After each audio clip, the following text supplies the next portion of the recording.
Uh,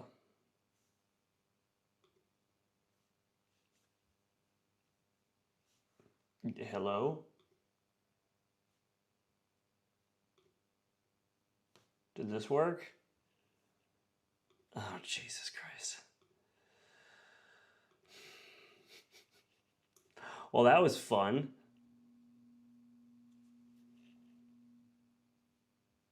Let's see if I can.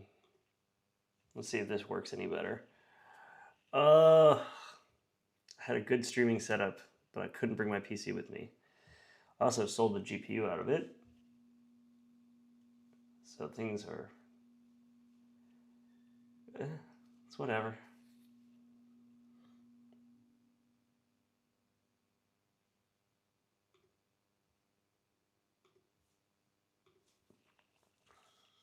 I turned off auto stop start, but it did it anyway.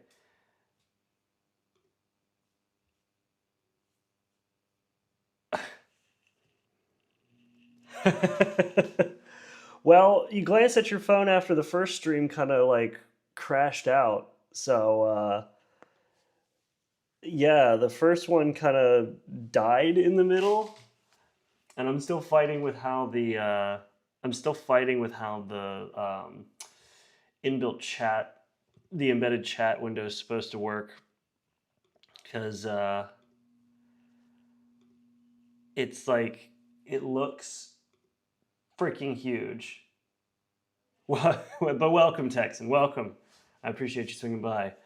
This is like a New Year's test in a way. I'm like making sure that everything works the way it should, but obviously things are a little wonky right now. Let's see if that fixes the scale. I'm gonna put my own chat in there just so it pops up so I can see it. Test. Let's see how that. Oh, and now it's way too small. Let's do. We'll do 160. No, let's do 150. And reset cache. Hey, welcome, Dark Lord. Welcome, welcome. I am slowly attempting to manage this new. That's better ish. It's not great, but it's better. I also realized I left my coffee out in the other room. So, yep, I did that. But I have a wireless mic this time, so you all can actually hear me while I walk around. How cool is that? I just hooked up my DJI mic with USB-C straight to my computer. Pretty sick. So now I can just talk and it works. So this seems to be working. I haven't put up a view counter because I kind of don't care at this point. I'm just here for fun. It is 2026. Yep, it is. It is currently. It is currently January 1 at 10:08 a.m. here in Taiwan. Yeah, from the original time zone I was in. Well, actually, let's this. You know what? This is a perfect test. Let me see how this works. Switch over. Bam. That worked out perfectly. Look at that. But yeah, so I am currently in the. Does it show the mouse? Oh, the mouse is there too. I am in the Taipei time zone, way over here, and most of my family lives not. Actually, can I add DC? Bloop. Nope. Oh, you can add Baltimore. Not the best place in the world, but it's closer than New York. So yeah, most of my family's here, and it's 9:09 p.m. It's still 7 for you. Well, I'm not going to be streaming until I'm going to be streaming till probably East Coast midnight. I'm not going to be streaming until like every country or every time zone midnight. So, sorry.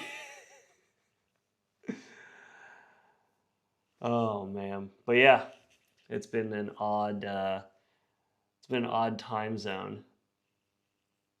Recommended keyframe intervals 1.9. What? Is the stream health still good though? Stream health is good. Let's see how my uploads are going. Yeah, welcome. Wow, Windsor, Ontario, very nice. Appreciate it. Happy New Year. Happy New Year, everybody. You're in Montana time right now. Oof. Yeah. Should you buy a 2018 or M1 Mac Mini? I wouldn't buy anything that isn't. I wouldn't buy anything that isn't currently Apple Silicon. Like if you can get a deal on, so that worked out really well. Look at that. Oh, look at that. Now I just need to get the I did manage to bring the Steam or the Stream Deck with me, and this isn't going to be the main camera. I just hooked up my Logitech because I couldn't get the Elgato cam to work. Stockport, UK. Wow. Holy crap. That's freaking awesome. So we got Windsor, Ontario. We've got Montana. We've got Stockport, UK. And also hi, yes, Ender, hi. I don't care about performance and support. So if you don't care about performance and support, I still, unless you want to be able to install like Windows or Linux on the Mac directly to Metal, I wouldn't really care too much about Intel anymore on the Mac side. Like I have this Mac Mini that I let a friend borrow, and he like just covered it with stickers, including the Trump, the peanut, and then a bunch of random stickers he had lying around.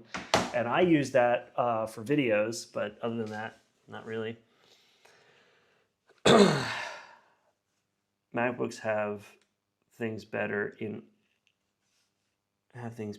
older, but Mac Minis, new ones are cheap. Yeah, the new ones are really cheap. Like, I put away the 2013 Mac Mini or the 2013 Mac Pro trash can. I put that away for the time being while I'm over here, and my Plex server is actually my original M1 Mac Mini that I bought back in 2020. Oh, you're buying Intel because you have an M4 already. If you already have an Apple Silicon chip and you just kind of want to play around with what you can do on like old school Intel Macs, I say old school, but like what you can do on Intel Macs, then yeah, that'd be fine. We got a lot of memes for you locked and ready. Oh no. Yeah, Funny Friday should be back up once I can figure out the camera situation. This is pretty much just going to be a chat, although I do need to find some background music to test the background audio. So let's see if we can do that.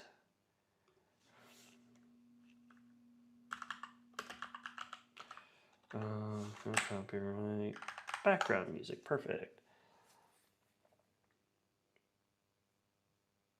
Yeah, play with Intel would be fine. From Toronto, very nice.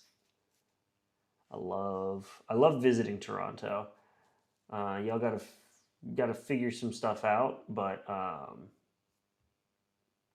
y'all are pretty. The folks there are awesome. All right, let's see. We'll take a chance on a playlist. Can y'all hear the music? Intel Macs keep me warm in the winter. Oh, that's funny. All right. Yep. Actually, not Toronto, but close enough. Don't want to leak myself. No, you're good. I totally get it. Don't hear any music. Okay, let me. Let's see what we got going on here.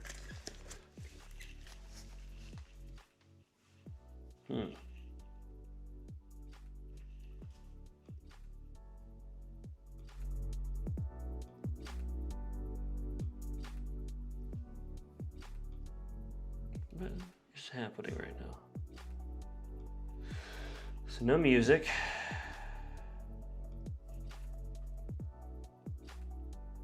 Okay, give me a second. This is the problem when you do This is the one thing I was worried about with like doing live streams on the Mac is audio. Audio can always be a pain in the butt.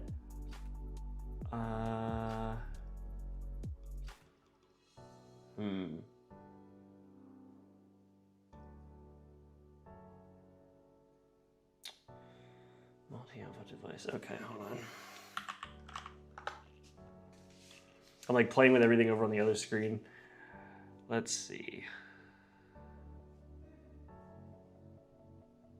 It should. It's not playing out. There is, you all can hear music. Okay, then why can't, if you all can hear music, why can't I? What?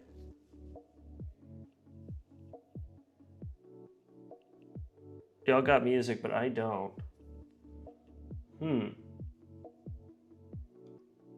Interesting. I didn't unplug my headphones, did I? No? Well, that's new. What?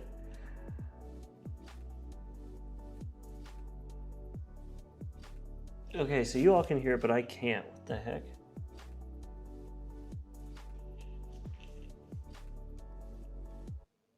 I pause play. Does it affect my play? That's really weird. I can't hear it at all.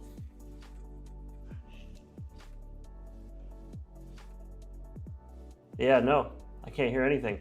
What the heck? This is why I wanted to do this, so that I can troubleshoot things, but it's always fun when I troubleshoot things and I don't know what the problem is.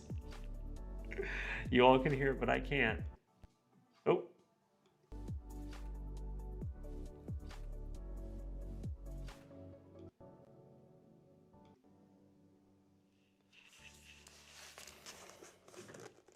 So it is playing, and it should be audible,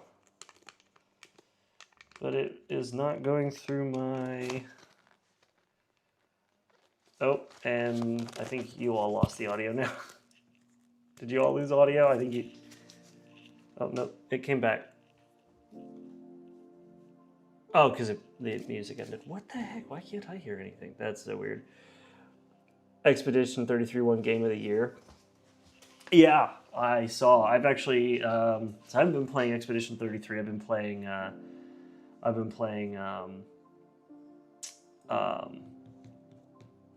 why am I forgetting the name? Dispatch. I've been playing Dispatch. That's been fun. I've been loving Dispatch.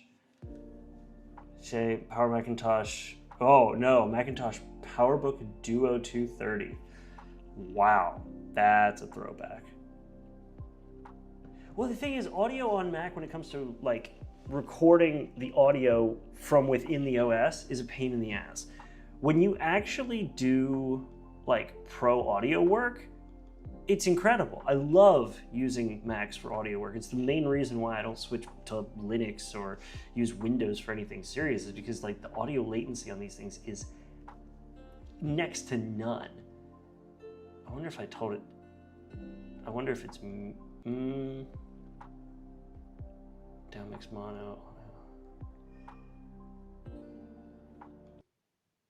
Okay, let's see if that worked.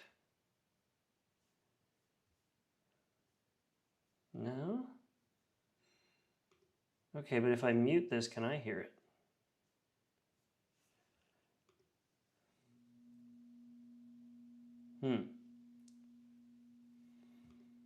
Wait, is my audio interface even showing up? Oh, the audio interface isn't even showing up. That could be a problem. That could be a problem. That might explain why nothing's working. Audio in Teams on a Mac. I don't hate myself enough. Oh, it showed up and vanished. Interesting. Oh. We've got ourselves a little red light, which probably means it's not getting enough power. Even though it's running directly into the back of my Mac. Okay, let's try it this way. God, I need to cable manage this, but I just haven't cared to yet. Don't make me... Hey, there it is. Okay, now I can... Okay, so that's weird. It was just... That was odd. It was just refusing to recognize it through a direct USB port.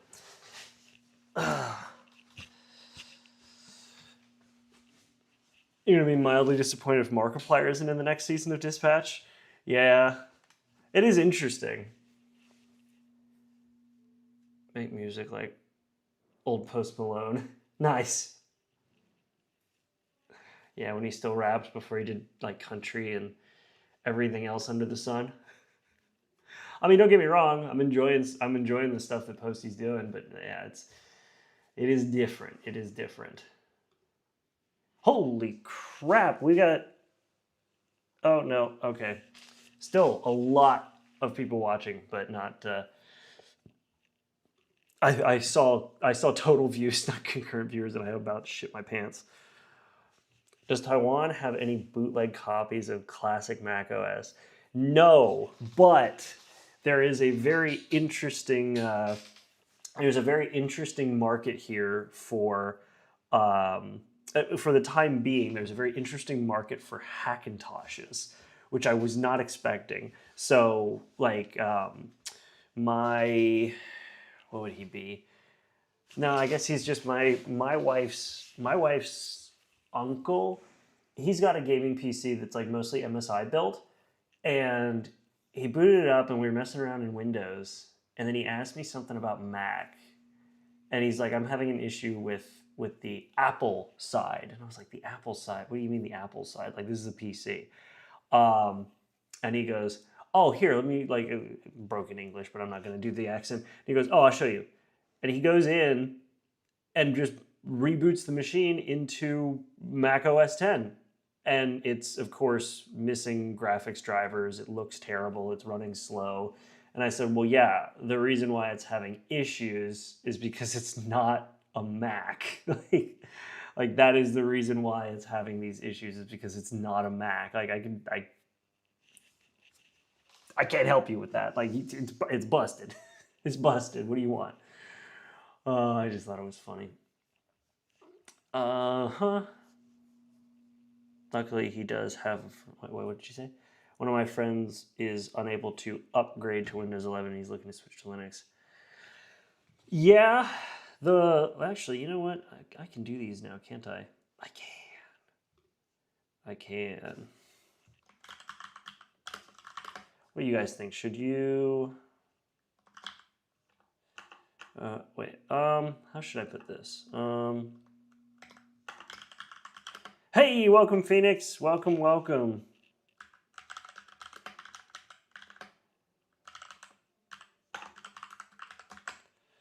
All right, we're gonna try. Let's try the poll here. No,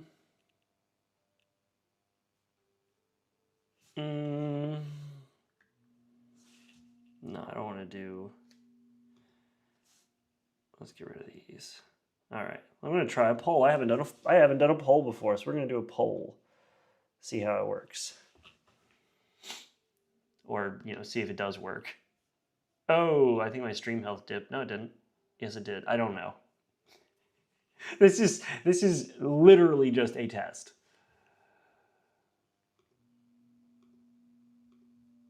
All right, so we've got exactly 50-50. That's funny. Yeah. Actually, so I'll give you guys a little behind the scenes on what I'm going to be doing. So I have that MacBook Air back there, and is Linux good? It can be. So here, I'll show you. Let me...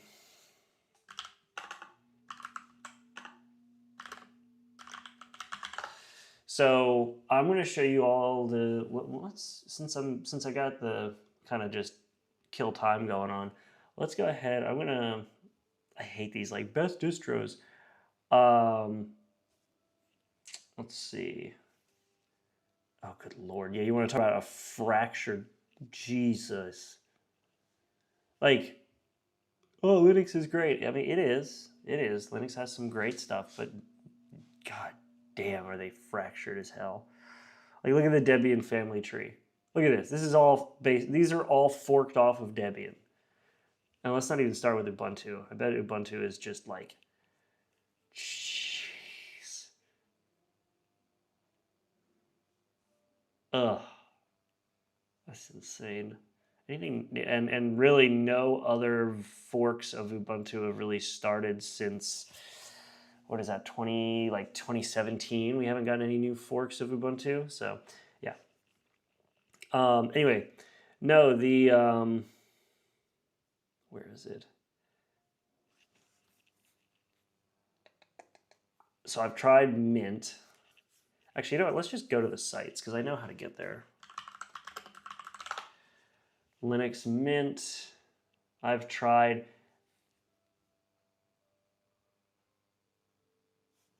The stream lags every so often. The video lags every so often, but the audio is fine.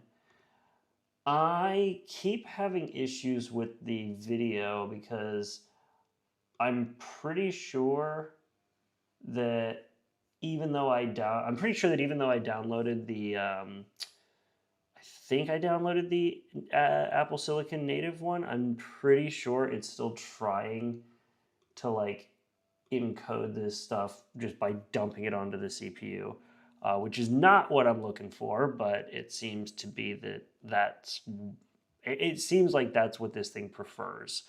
Yeah, it is the Apple Silicon based one. Although it is, yeah, it's not using the right encoder, so that would be why. So, whatever. Is what it is. Anyway, no, I've used Linux Mint. That one's okay. Like, I'm gonna make a whole video about this, but I'll give you all a little bit of behind the scenes since you all are awesome and are hanging out with me to just kill time on the stream. Um, you notice your video is not maintaining a smooth stream. Yeah, no kidding. I can't imagine. I can't imagine why.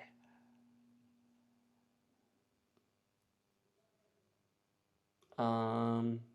Anyway, let's make sure everybody's still going. Seems to still be running. Yeah, the video keeps hopping and popping, and I don't know why. It's whatever. We'll deal with it because I unintentionally started a new. Yeah, I unintentionally started a new stream. I think. Yeah, I did. That's whatever. Let me check stream history before we get into Mint. Anyway,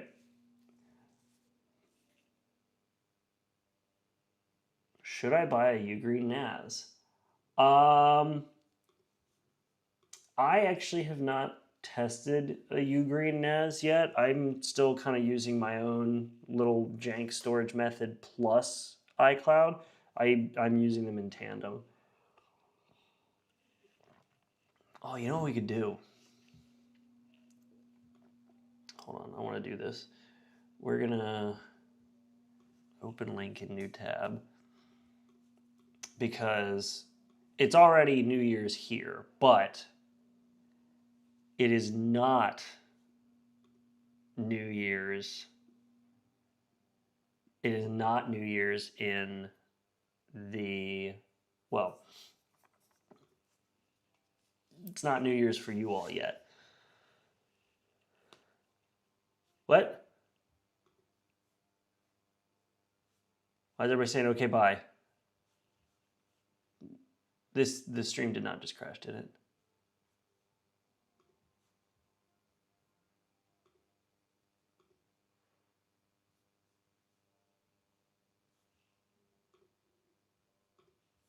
No, it did not just crash, did it? Are we still going?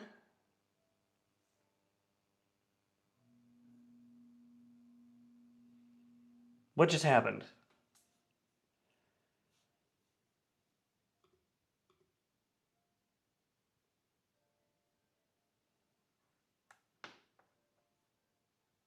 What? No, no, no, no, no, no. What's happening right now? I'm so lost. I, okay, okay, sorry. I just see okay, bye, and I was like, did we lose the stream? Because I went away from the stream page for a minute. Nothing happened. Okay. Sorry, I was pulling up. Let me pull it back up. I was pulling this up. Look at how this channel, like, look at what this channel's freaking done over the past, like, I'm in the way a bit, but, like, let me rescale this. Look at that. And if we can make it, if we can, oh man. I know it's in like 3 hours, but what I'm saying is, I was trying to say I'm going to go to this page. I didn't mean to say I'm going to go. My brain went off onto a different tangent. Oh man, so the poll's still sitting at 50-50. Anyway, 3 away from 58,000. 3 away. Yeah, because I was like I would be cool to try and end the year, at least on the East Coast where I normally post stuff. I make good technology videos. Only way is up. I really appreciate that. The journey. If I mean, I was gonna say if this channel could tell stories, but it literally can. Uh, but yeah, the stories I could tell about the crap I've been through with this YouTube channel is just insanity. Um, yeah, it's wild. So, yep, 2 away. But let me change gears here back to this. So I've tried Mint. In the video that I'm going to be doing, just to get back to what we were talking about, in the video that I'm going to be doing, one of the things that I am going to talk about is the different, how should I put, the different benefits to the different versions of Linux that an average user, given some instructions, might actually try. I've still yet to do a podcast. Yeah, I've done 2. Did I do 2 or 3 episodes of the Crespo cast, and then I gave up because I didn't realize how much work podcasting was. But to be fair, I didn't know how much work YouTubing was, and then I kind of dove in and just stuck to it. Yeah. Anyway, no, I'm gonna go over like what the different versions might be, but like if we take a look,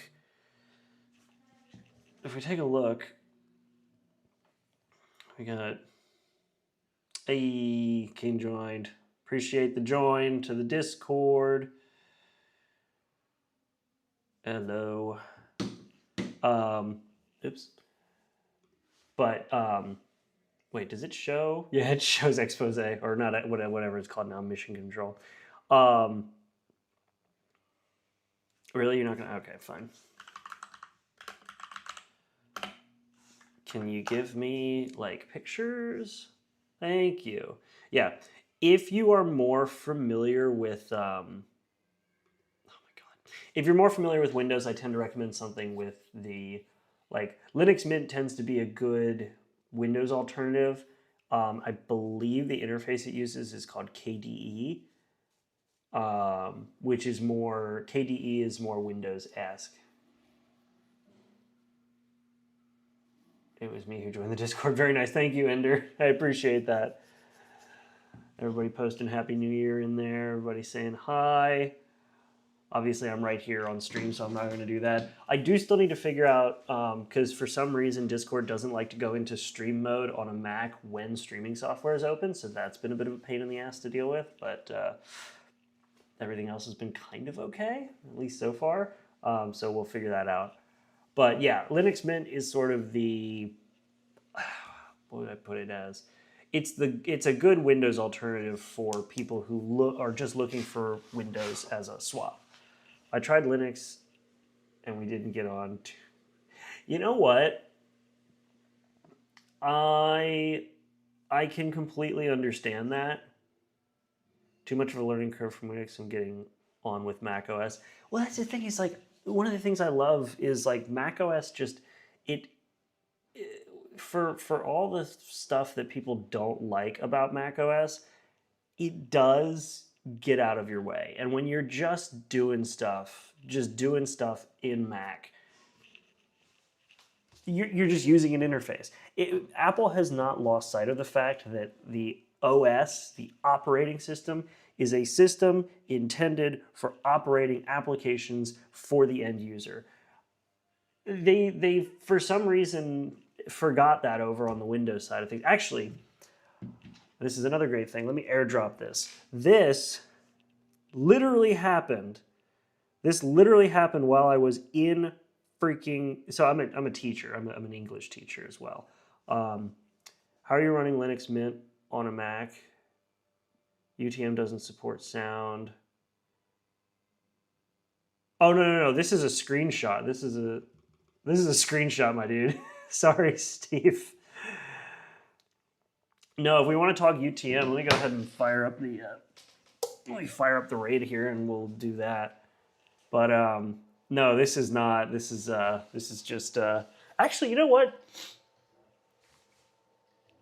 I can't download them right now. Never mind. I was gonna say we can play around with some stuff, but oh well. Hello again, Ender. Still 2 away. No, I'm not running. It's a screenshot, my dude. It's all good. Running Linux. You can run. Let's see. What was it? I've run Linux Mint on Macs before. What do you mean the audio doesn't work? Are you talking about on Apple Silicon Macs? Because I've gotten it to work before. Well, anyway. Yeah, Mint is a good Windows alternative. The most mainstream one that I've seen most people use is Ubuntu, which Ubuntu's fine. It's not my preferred anymore just because it can be so heavy, and I don't like their approach to the GNOME or the KDE interface. It's kind of weird. As both Mac and Linux are BSD based, macOS hides too well. macOS hides it well because Mac and Unix are both. Yes, they're both BSD based. In fact, if we look at the original Mac OS X, Mac OS 10 kernel, this is cool. The original Mac OS kernel, they showed it off. I don't think I'm ever going to find the original. Well, I might. Steve Jobs got up on stage talking about Mac OS 10 back in the 90s, and it's similar. Nope, that's just a kernel layout.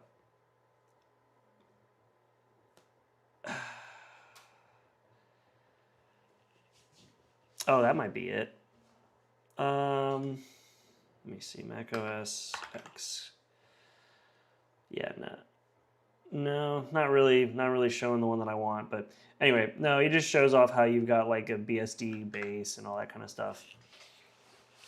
No, the UTM emulator doesn't support sound on ARM base. No. When I've used Mint on Macs before, it's in what is it? Like I run it on old Intel Mac hardware. Like that's a video I'm working on this weekend. But let me show you this. This was freaking ridiculous. So in the middle of my freaking class, right? And this was poetic. So you already opened. I made this video talking about my personal experience with Windows and advertisements and how Windows constantly advertises to you. In Windows 10, it advertises to you as well. It just advertises for running Linux in a VM. Just use my Windows laptop. Fair enough. It literally, like Windows 10 now advertises to you about getting Windows 11. I was in class, teaching in class. I get this on our whiteboard projector PC. And it was a Windows 11 security advertisement. I laughed, and my students don't speak, like, they speak enough English, but they didn't quite understand why I was laughing so hard. I found it hilarious, absolutely freaking hilarious that this is what ends up happening. They're like, oh, just update. Like, sir, this is a Wendy's. Like, oh my God, so dumb, so dumb. And I was just, they couldn't understand why I was just laughing my head off. It was great. I don't like Windows. I'm never gonna like Windows. It's just how that shit rolls. Cannot stand it. Anyway. No, not an English teacher in Japan. I'm an English teacher in Taiwan. Yep. Liverpool. Hey, Philip. Appreciate it. Off topic, but legendary drop. Legendary drops is my doppelganger.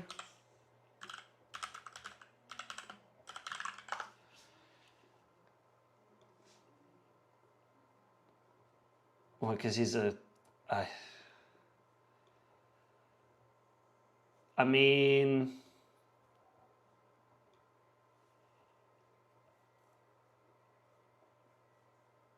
kinda. I mean, he's just a generic white dude with a beard, which I kind of am too. The only thing I have going for me is that I can claim the Hispanic card. Devin, you're gonna hop in here and do this shit, really? Hi, welcome. Oh my God. Let's not get the channel in trouble, Devin. Please, this is my livelihood. This pays some bills. 2 a.m. All right. Good night and happy New Year, NCRP. Oh, wow, I read all those letters in order properly. That was, man, I'm surprised I didn't have a dyslexia moment. I remember something a month or two ago. I discovered that Rooster Teeth website is back up and running, and they started uploading episodes of the what?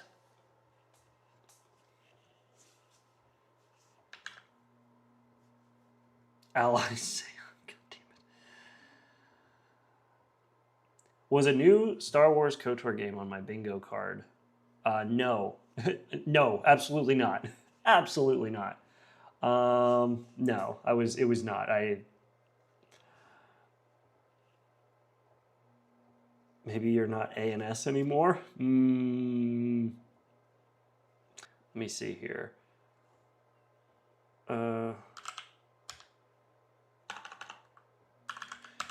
Gosh. I almost typed in redversusblue.com, which really shows my age. So he's uploading the morning somewhere. There's merch. What merch?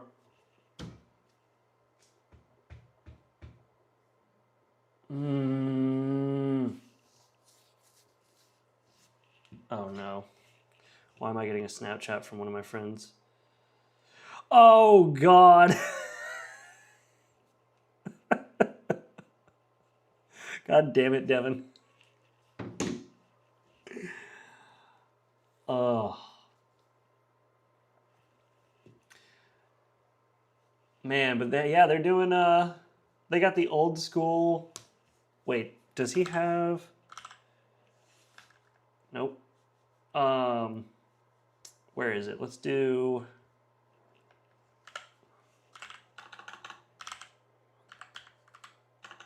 rvb.com. rvb.com. Oh, nope. Oh well.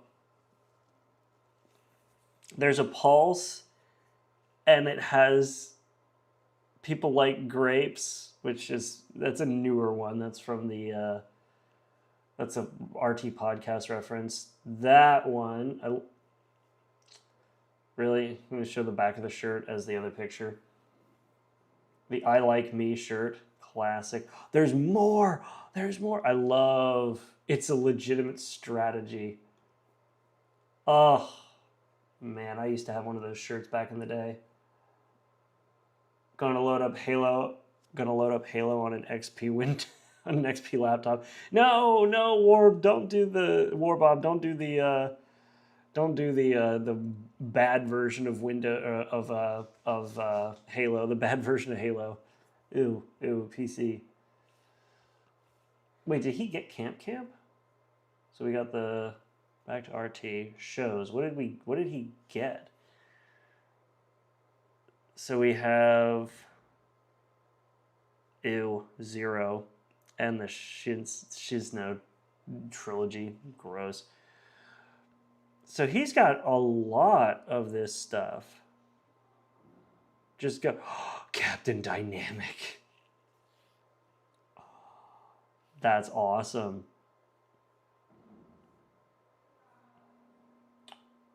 Huh. Wait, first members? Do you have to be a first member though? Wait, so they're still running the members thing. Interesting. Bad version of Halo. I thought that was the Vista version. No, that's the bad version of Halo 2. Halo CE was ported to PC because Bungie promised to bring it to Mac and PC, and they did, but technically they didn't. They let Gearbox do it, and Gearbox ruined it. And we got a lot of people. We got a lot of people like showing up today. Fine, I'll pull my mod Xbox out of the closet. That's it. All right, have a good one, Don.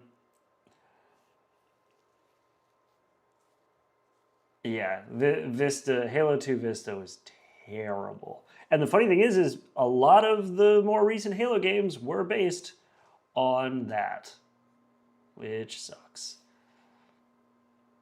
So it looks like most people, well, 58% say that average users should try Linux. RVB restoration on top. So did he just posted it? Oh, it's episodic? I'm not gonna watch this like the whole thing, but no shot. It's just episodic. Yes, it is. It is episodic. And they're just posting it up there. God, I will say, for Machinima, I do not like the lighting of Halo Infinite. Like, it's fine for gameplay, but for cinematics, like, I don't like it.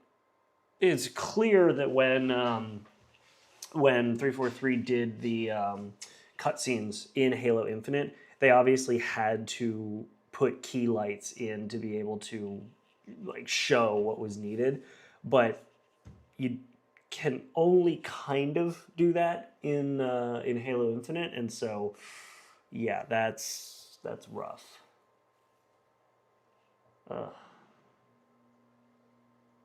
Dude, I have. Let me see. Do I still have it? Oh, I bet I do. Hold on. I bet I still have it. Let's see.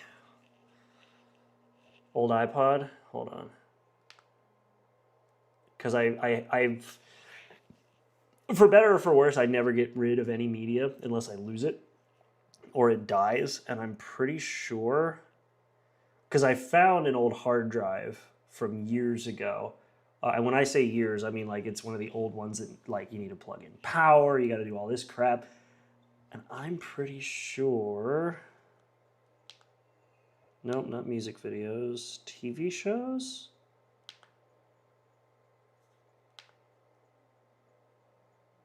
Yup. It's not gonna focus. Oh yeah, this was my childhood. That was my childhood.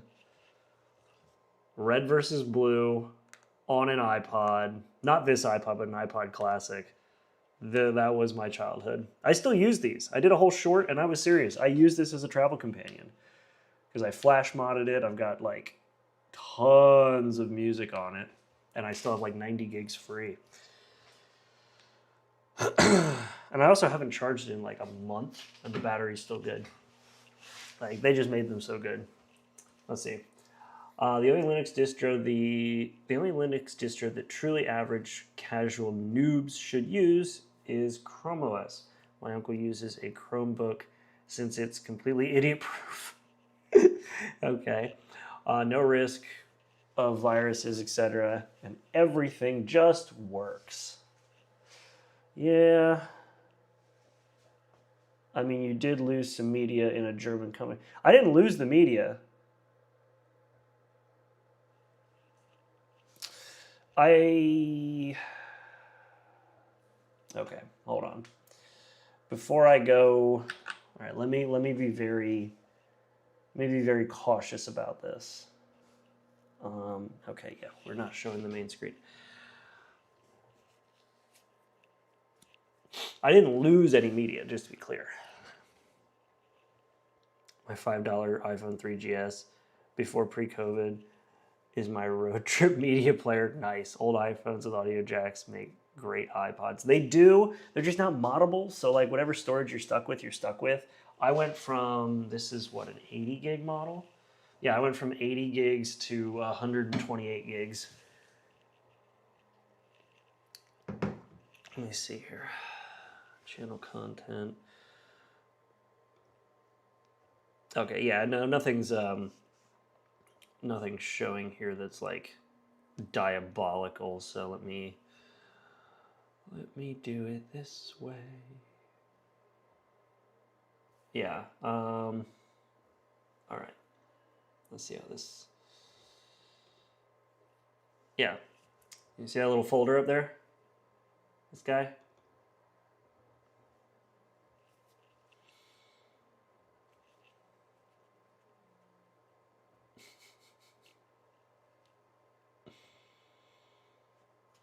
Years. Literal years of just tons of media. Plus this.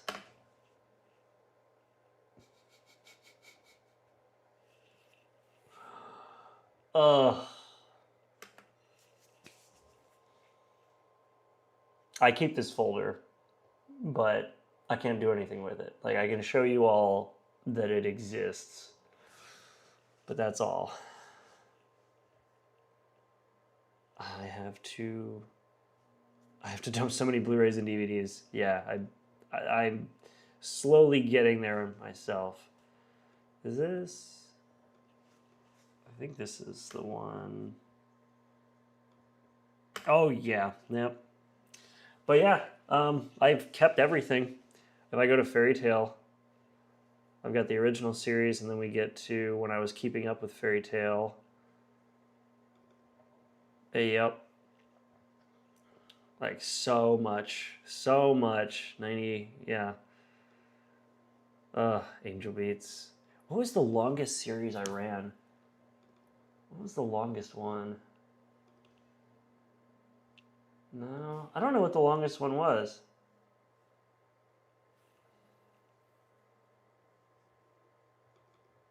Oh yeah, my reactions to the trailers for the live action.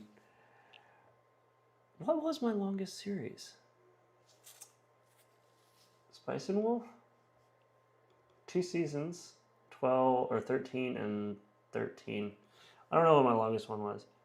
Even got the Sting Rage Quit. Oh yeah, still got the Sting Rage Quit. I got everything. Hellsing Abridged? Nope. Psychopaths. Yeah, that's a long one. Ish. I don't know. Hey, what's going on? Oh no, it was definitely Ruby. It was definitely Ruby. I still remember Barbara Dunkelman like shouted me out on Twitter, being like, "Yeah, like this was great. I love when he does his reactions." Yep. What a time. This is where it all started. No, it was. Oh, that's right. I moved that to a different drive. Yep. Anyway, JoJo detected. Where's the JoJo one? Did I do a JoJo episode? I think I did one. Yeah, I think I did one or two. Or just one. Didn't stick with it, I guess. Anyway, ooh, we are only 2 away. Only 2 away now. And did I close? Oh, I closed my... Oh, no, I minimized it. There we go. Anyway. Let's think here. Huh. Let's think. So, here's a question. What other... Yes, Spice and Wolf. I did Spice and Wolf. So if you want, like, an economy lesson with some romance that happens to involve a fox girl, that's your show. No, what I was going to say is... oh, I remember why. I was like, why is my raid running? I remember why my raid is running. Because we were going to play around with, assuming that my computer can handle this. I think it can. We're going to play around with a VM. Although this is just a Windows 7 VM that I can't get the graphics drivers to work on properly. I think I have quite a few. I'm pretty sure I have some other... No. I think I have some other OSs, though.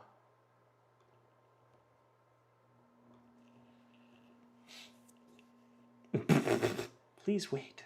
Welcome.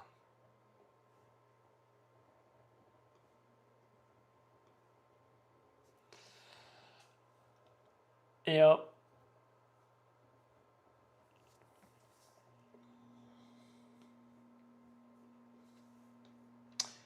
I'm wondering why my...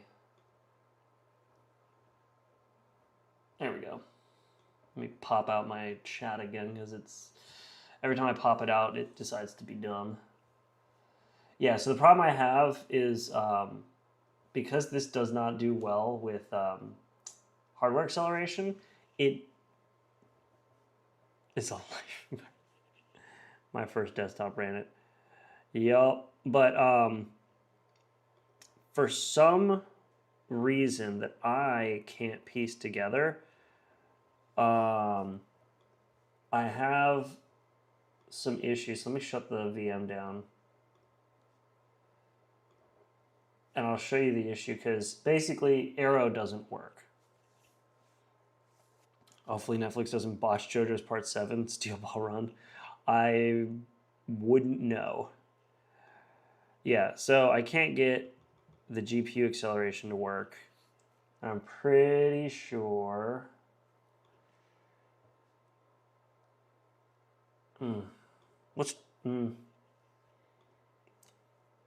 Yeah, I get an error when I try to do anything with graphics acceleration, unfortunately. Yep. Oh, you like Windows 95?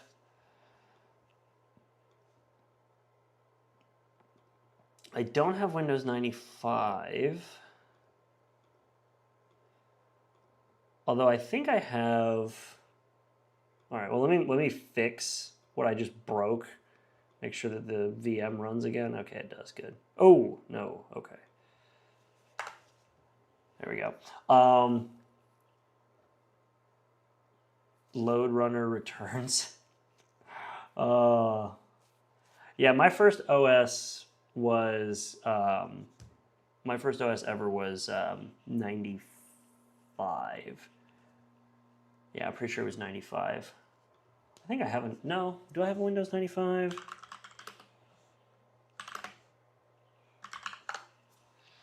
I think I have a Windows 95 ISO. Let's find out. While this loads.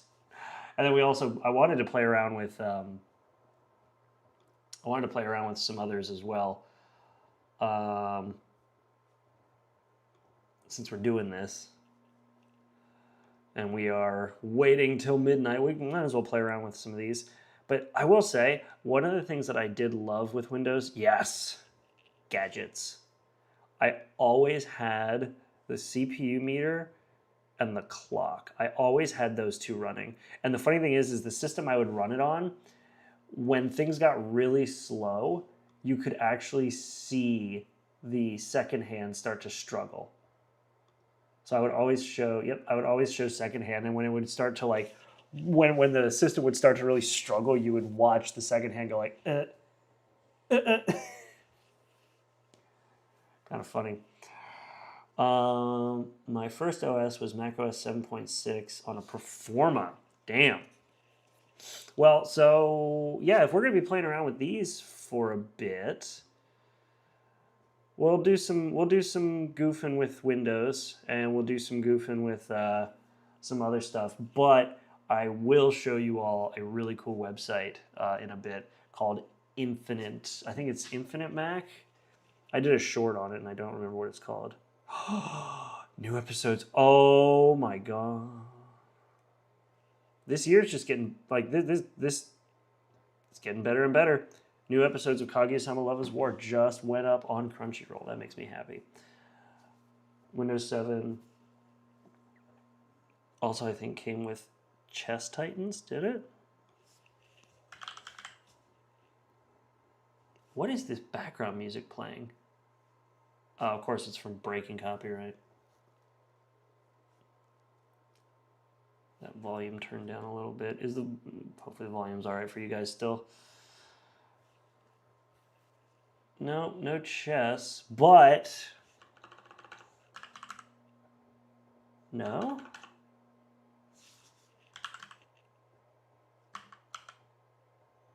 What? Okay, does this just suck? Maybe it just sucks. Games. What? Game Explorer, that's it? Yeah, sure, use recommended settings. I don't care. Chess and Mahjong. Oh, my in-laws are obsessed with Mahjong. It's hilarious. And no games. Ooh, let's do, you know what? I want to see what this computer gets for its performance index. Rate this computer. It's going to fail on the graphics because I don't have graphics drivers for it. I don't have proper graphics drivers for it. Running Direct 3D Batch Assessment. They ran the Arrow assessment. Yeah, it's going to fail on 3D for sure. I'm also doing all of this on my Mac while I'm streaming live and like having background music play and all this other stuff. So like people who are like, oh, Mac OS isn't as capable as Windows. Okay, sure, for some things. This feels no different than when I was doing the same stuff on my PC. The only difference is that I'm doing it on an OS that doesn't want me to give it all my data. Oh, Command & Conquer Generals was great. View messages in actions. Thank you. I know the only reason you're doing this is because it's a new PC. Oh, see, look. The second hand froze. The second hand is freezing. Look at the second hand, it's freezing.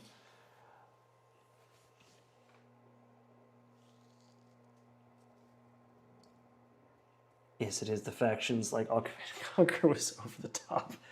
Yes, it was. I don't know. This thing had no games. Although, actually, you know what? When this is done, I don't remember if I installed Professional or not.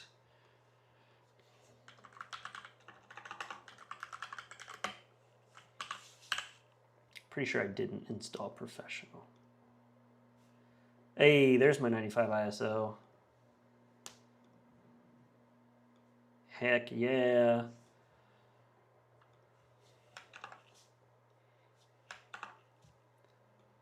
All right, so we'll let this finish, see what we get as a rating. Oh boy.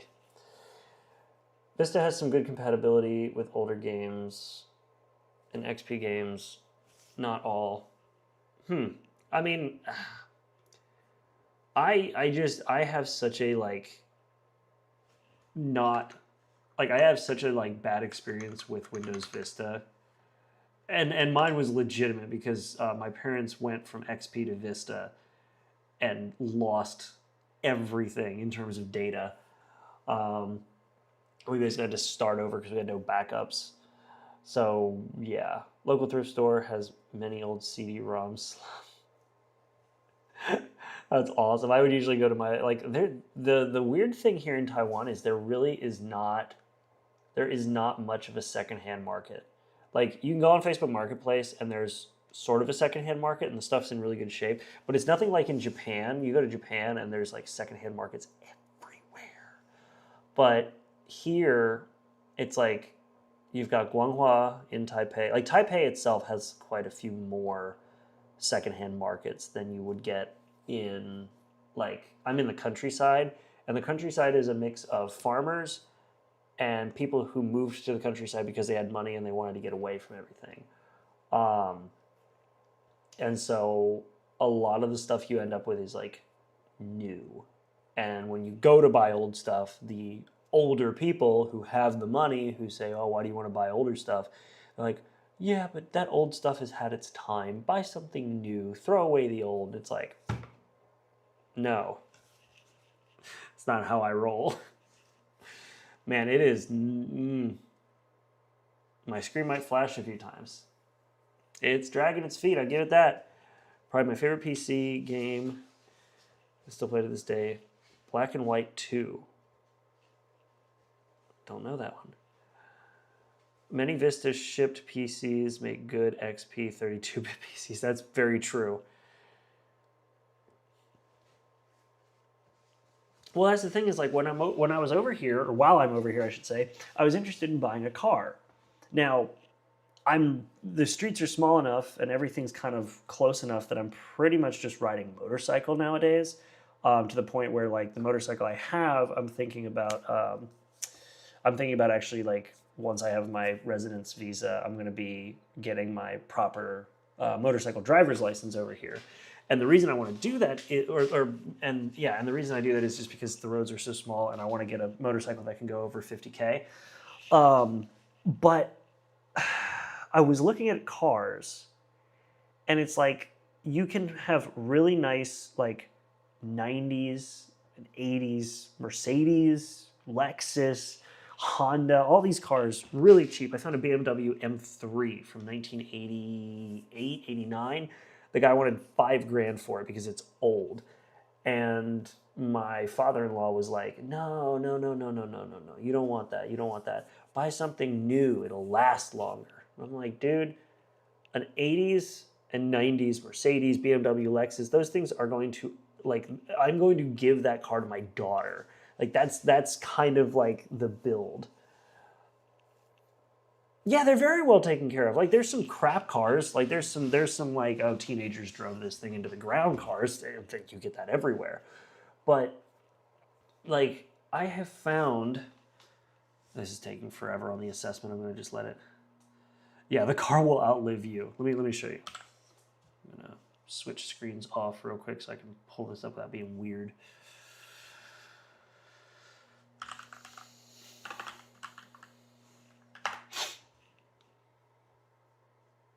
Give me that marketplace.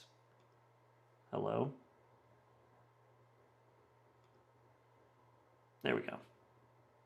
Now we're back.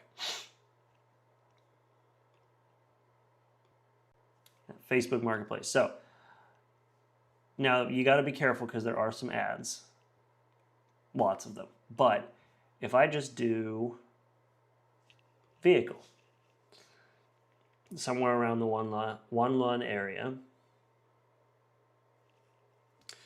Now these are all new Taiwanese dollars, so I'll pull up a converter here.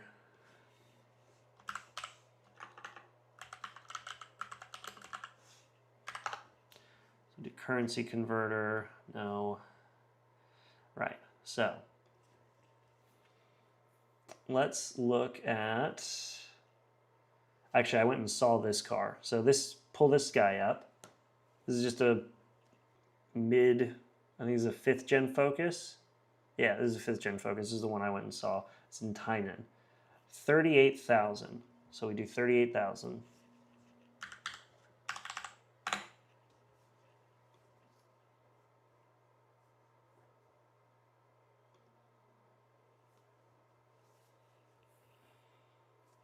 $1,210. And that's in bad shape. Oh, not what I wanted to do. Or, let's look at some others. Did my Windows thing finish? It's still going. All right, we're going to let that go a little longer. If it doesn't come back, we're going to just close it and say it never happened. Let's see. Oh, yeah, you can buy these over here. They're way more expensive, but you can buy one of these. Now, this is going to be way more expensive. This is like insane money. But yeah, this is a GR Yaris. I love these things. They're such a cool little pocket rocket.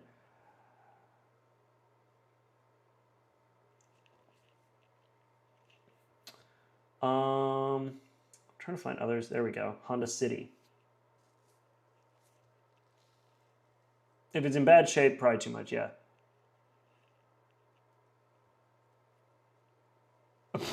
Your cap's kicked in, it's all good. Yeah, there's a little Honda City. Nothing crazy. I mean, I'd prefer a manual, but if my wife's going to drive it, it doesn't matter. So 180,000. This is a little more like what we would expect from most things. But yeah, it's a Honda City. It's a subcompact sedan. And that goes for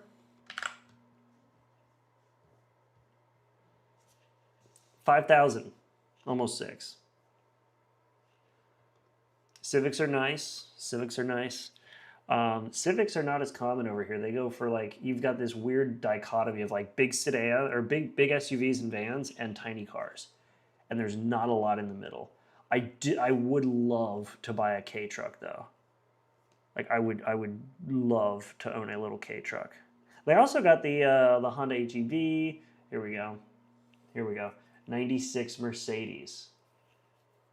96 Mercedes-Benz, right?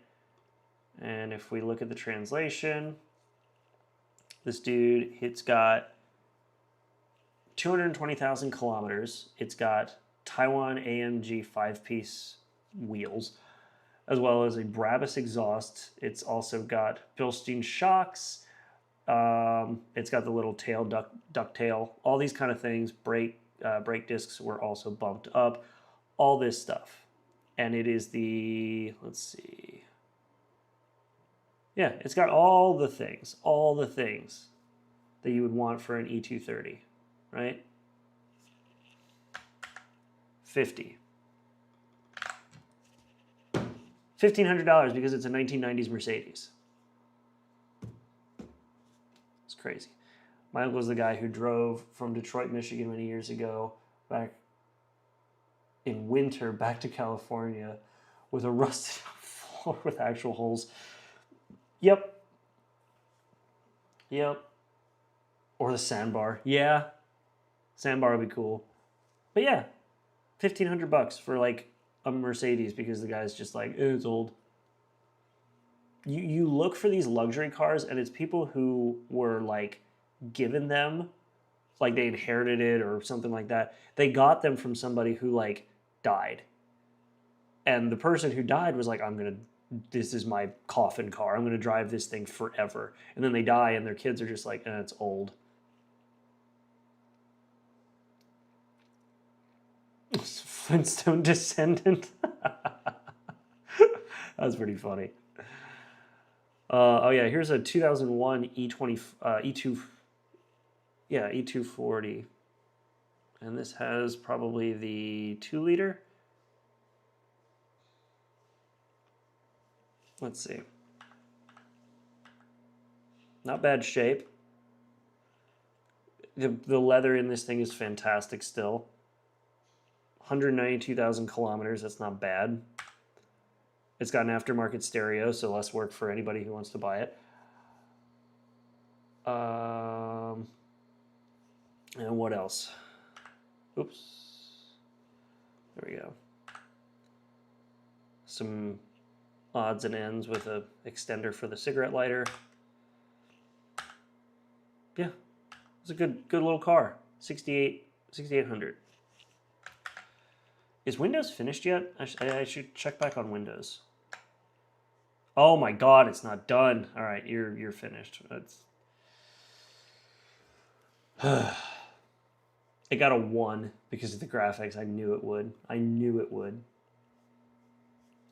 All right. Oh, nope.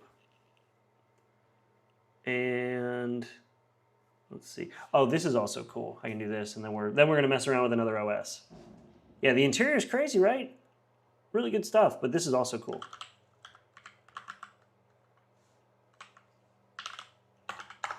So I go to Ford.com/TW, the Taiwanese Ford website. It doesn't seem to want to go there, so let's just do Ford.com. Nope, this is the US site.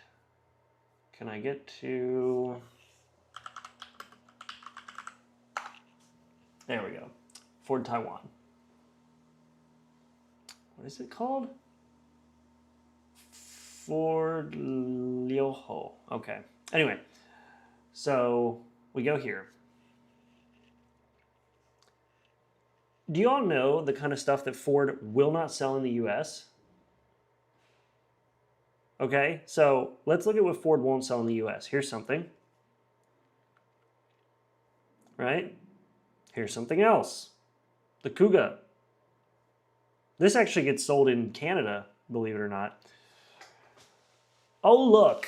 A car that was killed off in the US years ago. The Ford freaking Focus. One of my favorite hatchbacks. And they have a wagon version.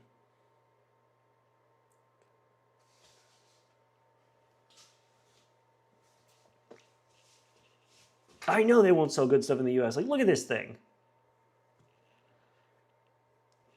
There's a Ranger. They also sell a Ranger Raptor. Oh yeah, and then there's this thing, which is the Tornado Custom Traveler. That thing's crazy.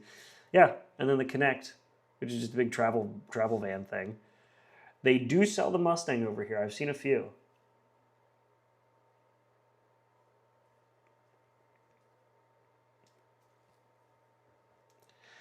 Yep.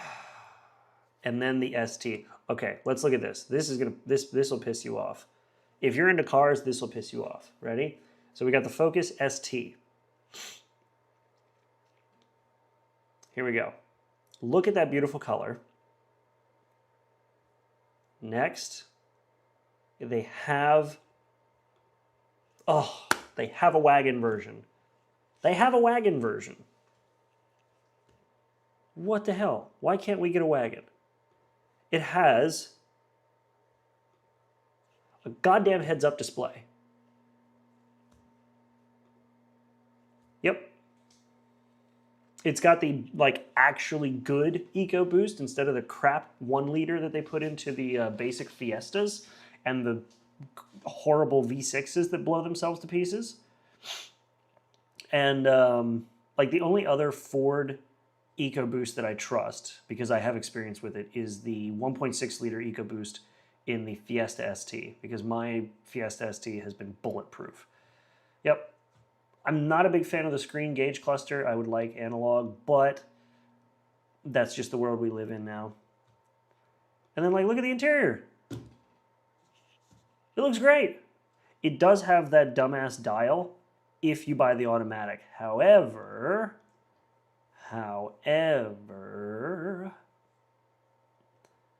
interior decoration. Where is it? Where is my... There we go. You can get... Here we go. Those shifters actually can fail and then you're out of luck. Yeah, I know. Oh, well, that's what I was getting at. So check this out. So if we go and pick just the sort of bog standard ST, which is weird to say. They label it weird, but let me see if I can find it. PowerTech. So we have the EcoBoost, which is a 2.3 liter, I think, 2.3 liter, but gearbox, power adjustment 6-speed manual. 6-speed manual transmission on that thing. I love it. Ooh, we are so close. My ADHD kicked in. All right, this is not canceling. Oh, Windows 7 is Windowsing. Okay, I'm just gonna hard shut it down, and then we'll play with Windows 95. 6-speed. I mean, my Fiesta has a 6-speed. My Ford Fiesta has a 6-speed. The only thing I'm not a fan of is the direct injection when you need to service the injectors, but there's such high pressure that it's not very difficult, and it doesn't have to happen often. The only problem is, and this is the part that kind of bums me out, so you can get the STX 6-speed manual, or if you go with the wagon, this is the part that sucks, you go with the wagon,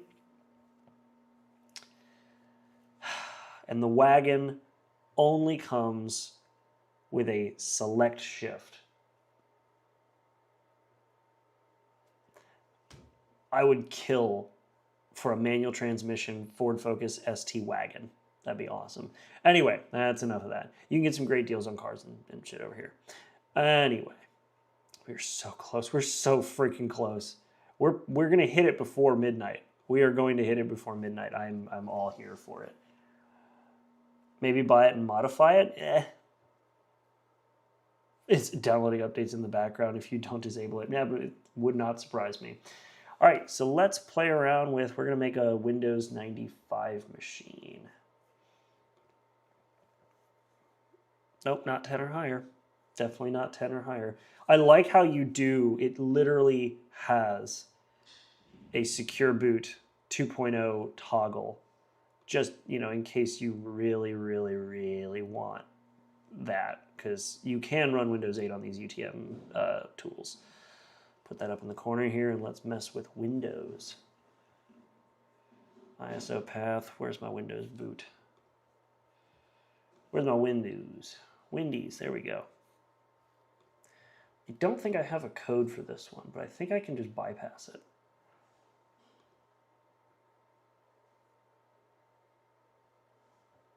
We'll do an older PC, and we'll give it 512 megabytes of RAM, Jesus. Windows 11 is literal spyware, yeah. 50,000 for a Focus. That was, for a Ford Focus, is insanely expensive. Most cars have gone up to those prices. I'm not disagreeing with you. It is an expensive car. Should we give, let's try 512 and then we'll go from there. I'm not disagreeing with you that it's expensive.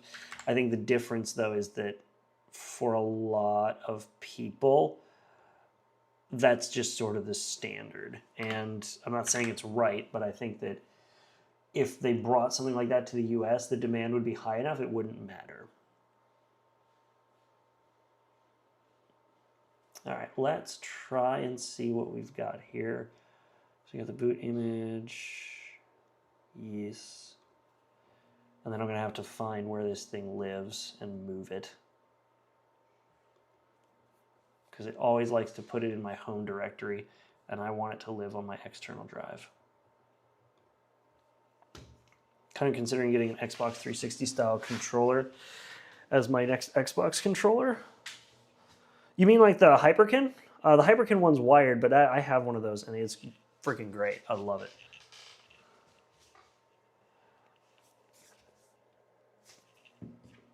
All right.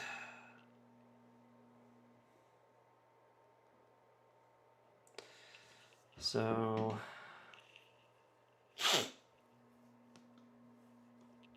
I think it failed immediately.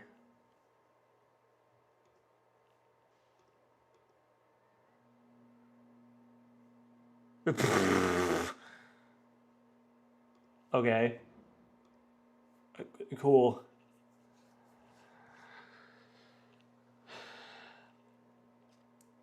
You see the original wired Xbox controller? Good sticks, very nice.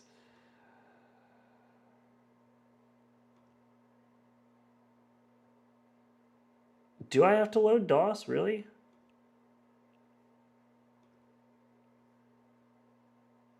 Okay. I might have a DOS image. I do have a DOS image. All right, let's try that. Let's see how that does.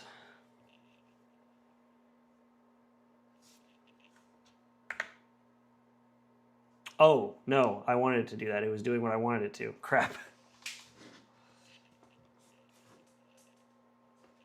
Is there Christmas music? No, no, no. We're not doing Christmas shit. Get that out of here.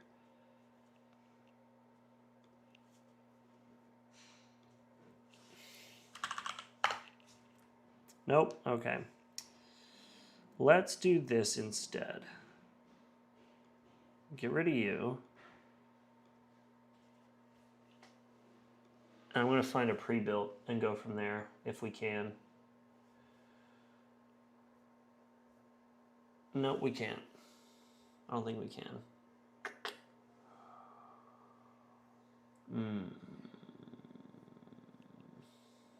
I've built these before though, so what's the difference? Do other. No. Anyway, what are the controllers? I had issues before entirely because of the controller.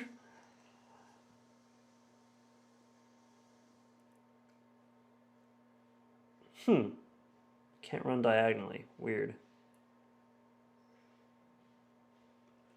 Might have to. Might have to load it in sequence. That would be... Oh. It's the UEFI boot, I bet.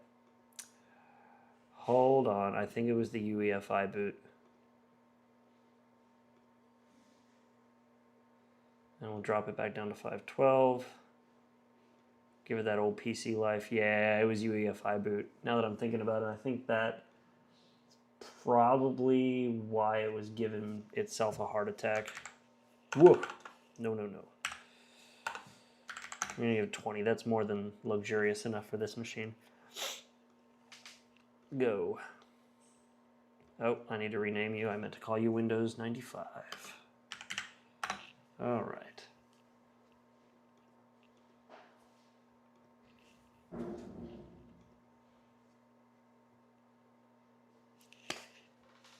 Yep, can't do UEFI boot. Gotta run it, which is old school.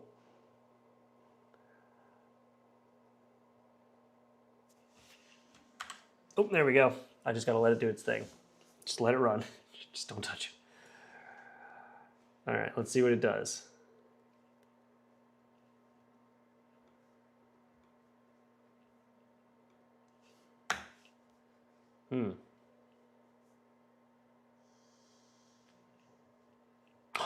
Hey, there it is. All right. Set up now. Configure unallocated disk. Yes, enable large. Oh, that's right. You had to enable large disks. All right, let's do it. There we go. We're getting into Windows 95. What a wild time. I remember it was, my first OS was, I can't, actually now I'm thinking, I can't remember if it was 95 or 98. I think it was 95. Yeah, it was. It was 95 because it was what my parents had on their old compact. Yeah, 1 gigabyte was still big at that time. You are 100% correct. It's kind of crazy.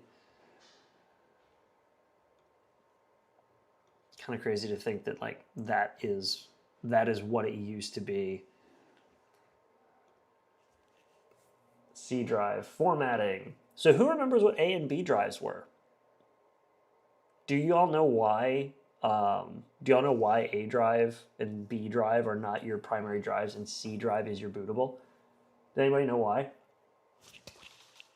58,000. We hit. Oh my gosh, we hit it. We hit 58,000 before East Coast New Year, I should say. It's so crazy. Like, look at how the channel has grown. This is just like,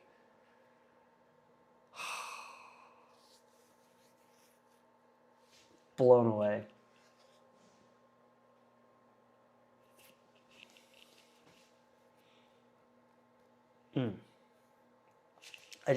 Yeah. Oh, Pup's got it. Oh, it's still formatting. Pupper Cop got it. Whew. Hey, thank you guys. Oh, that was like when I went to bed last night. I was kind of like, oh, that'll be a fun little goal to try. I don't think we'll do it. And then I woke up this morning at like, I think it was like 57991 or 57992, and I was like, this might happen. You rediscovered my channel after YouTube removed your subscription. It does that sometimes. YouTube's weird because it's like, oh, you haven't watched this in a while, so we'll just do an auto unsubscribe. Like, don't worry about it, you're gone. I don't get it, but it is what it is. I'm gonna do another poll now because it's in my head now. And then I think afterwards I'll start a Q&A.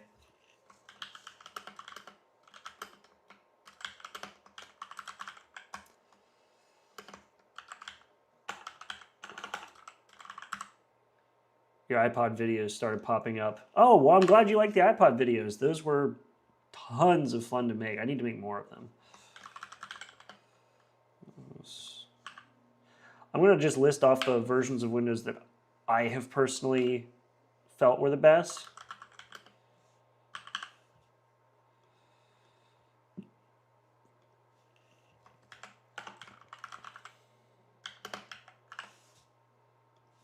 No, it only gives me 4. So we're not listing any modern ones, but we'll see. These are the 4 that I personally think are great, but I'll be curious what you all think. That's wild. I'm reading through some of my games, found my grandfather's original 1.0 of StarCraft. Wow, that's crazy. I own so many iPods because music streaming killed my roots. Music streaming, like, I use it out of convenience when I'm at the gym or when I'm riding my bike to work and things like that. But yeah, like, if I have the opportunity to sit down with a good set of headphones, like actual like reference headphones, and listen through, like, music streaming misses out so much compared to actual good quality audio. Like, I have what was it? Joji, listening to some of Joji's music. And one of the things that I was listening to was his Pixelated Kisses, which is like an incredibly well mixed song. It's very busy and it plays a lot with distortion effects. But I didn't realize that there were like small little background sounds getting thrown around that you just miss out on when you're streaming it, because like I have my AirPods in, so you're getting the Bluetooth compression plus compression for streaming. Meanwhile, I plug in a good set of headphones and suddenly, oh my God, listen to all this stuff that I was just completely missing. It's crazy. Yep. You got to go XP because it was easier to run. Fair enough. Let's see what we're working with right now. Huh. So we got nobody picking 98 or 95. Okay.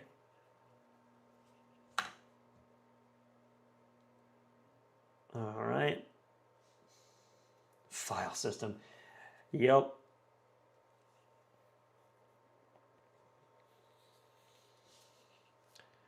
CDs and iPods called me back after I realized how much better it was. Oh, better it is when you have, yeah. When you have it that way, it's freaking great.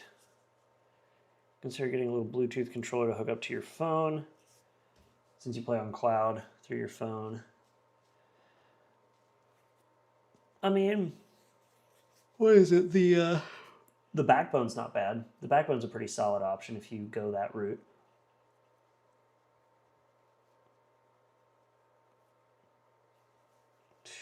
$58,000. That's freaking awesome. You guys are great. You guys are awesome.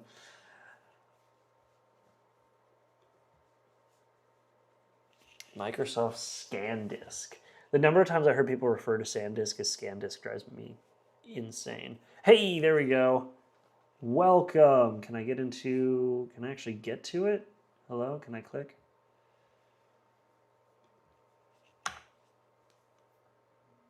Are you frozen? I think it's frozen, and it's also stolen my mouse.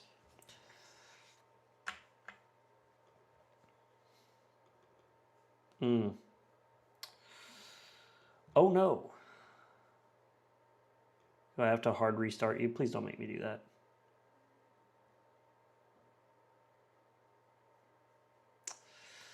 Nope. I'm turning you off. We're going to try it without the disk. I got to move your ass to the right file first. All right, let's try this again. No, that's not what I wanted. Ugh.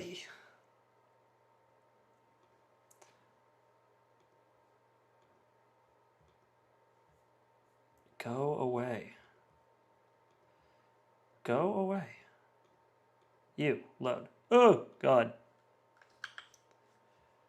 Let's just do it this way. Make it easier on our lives. Now there's 3 of them.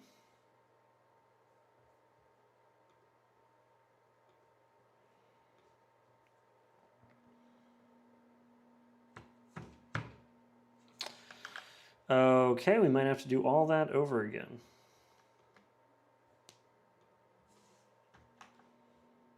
Remove.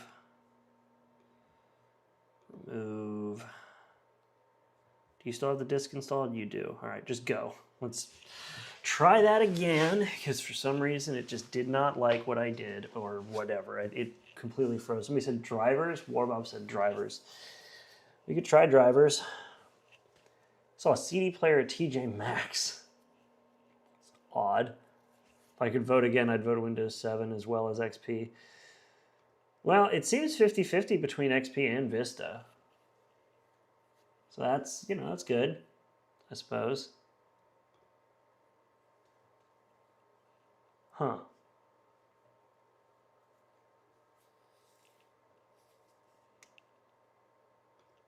Let's put on rather stick to some lo-fi.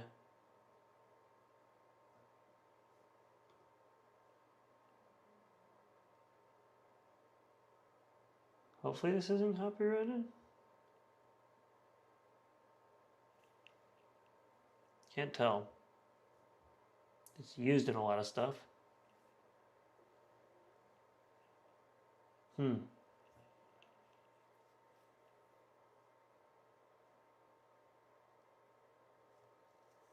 7.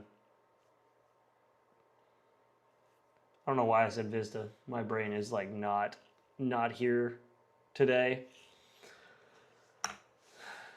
All right. Let's try that again. Of course, you don't get a mouse on this, so that's fun. Well, while this kind of putzes along, let's go ahead and do another thing. This one's cool.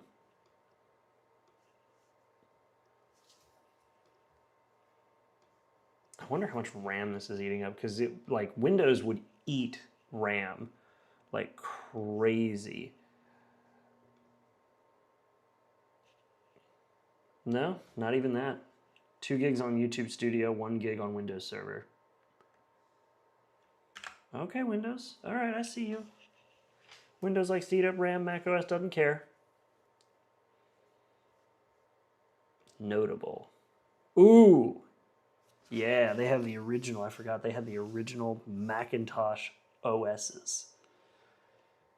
All right, can I use...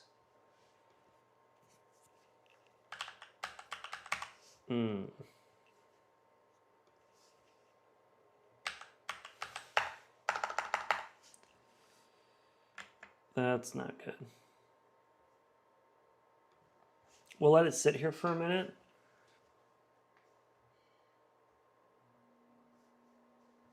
See if it like unfreezes, but let's while we wait, let's look at the first version of Macintosh operating system. It's going to be slow.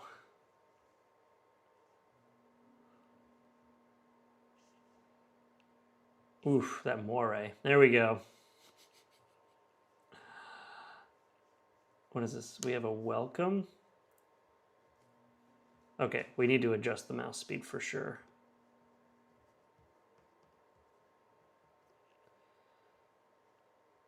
Oh my god. Oh my god.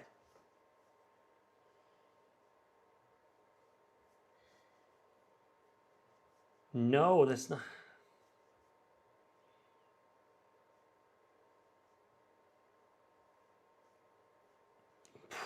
Can I change the settings? Holy crap. I can't modify.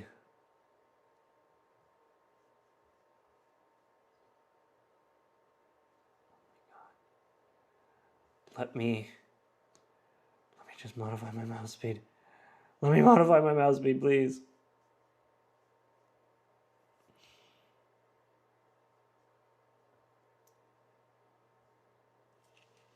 Holy shit. Oh my god, let me... Oh. I can't modify my mouse speed. It's gonna drive me insane. Cool, not what I'm looking for. I want the mouse speed. Oh my gosh, this is like... You don't think your eyes like this?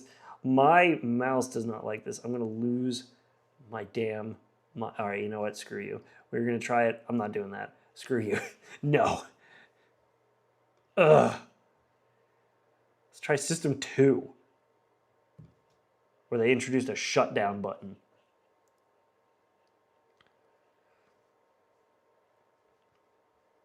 Is it because I zoomed in? Yeah, let's initialize our drive. Let's call it Mac Drive. Cool.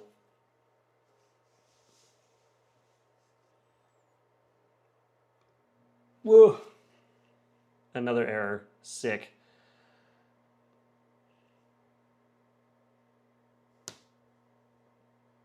I don't care. Can I just do other things? No, that's okay.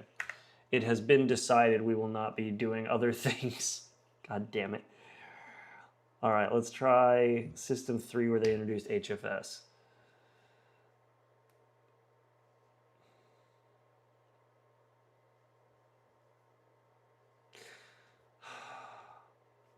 The little watch means it's working.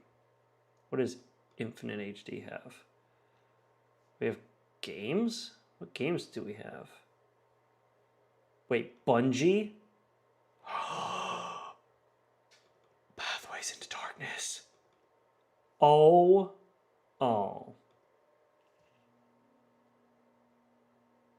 Damn it.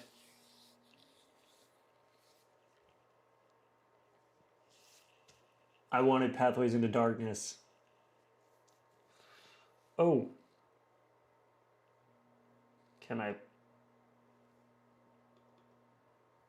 Damn it. Right? It's, killing me slowly. All right, let's just do... It restarted and it's going to just resume everything.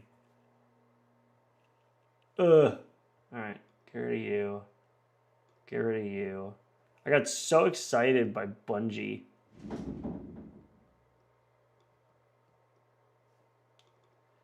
Does it just have... Oh, they have Minotaur as well.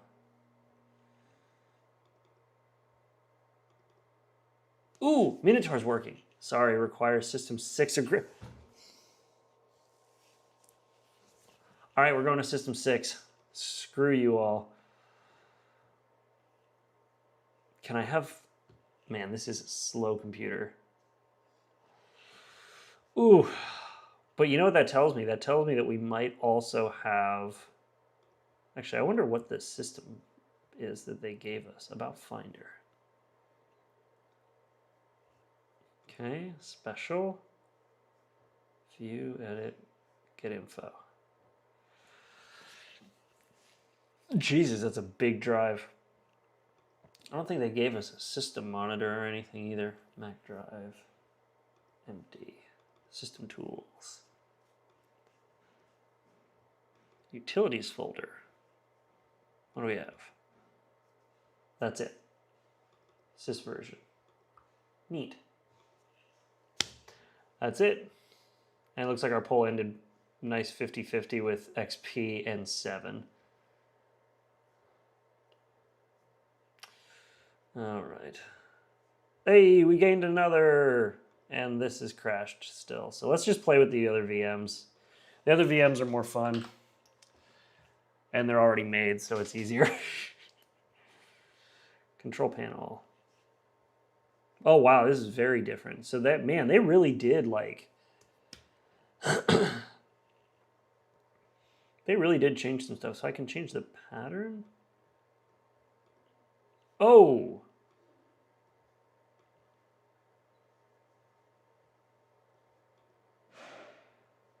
What? So what if I just color it all in? If I color it all in, does it just make it black? What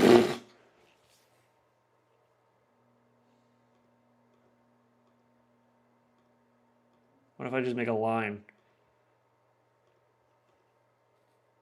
All right, that's pretty neat. Huh. Not what I expected out of Macintosh, but okay. And it just boots it right back up, because of course it does. All right, let's try System 6 so we can play some Bungie games. I could, oh, wait. I think this one still lets me do that, so let's play around with this one. Control panel. Yeah, okay, so we're gonna black it all out. Oh no, we're gonna make it all white. All white. So first let's make it all white. Okay, boom, all white, which would just be terrible for your CRT. And now we'll do boom, boom, nope, boom, boom, oh, boom, boom. What does the creeper face look like?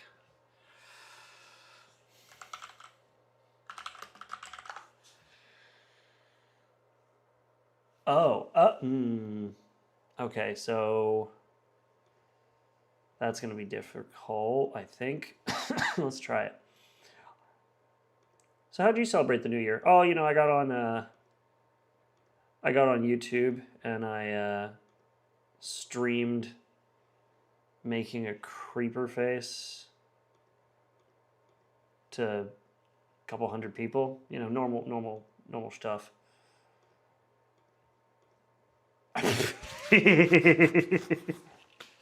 That's pretty good. That's pretty good, and nobody would know.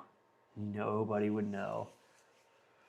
Oh, I do like how they actually categorized stuff this time. So they actually categorized, like, what is map? What? Location. Let's do find. No. What about add a city? So I would be over here. Yeah.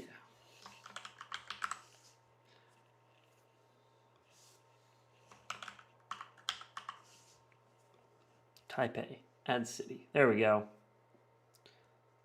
And I guess that's it. Okay. Sick.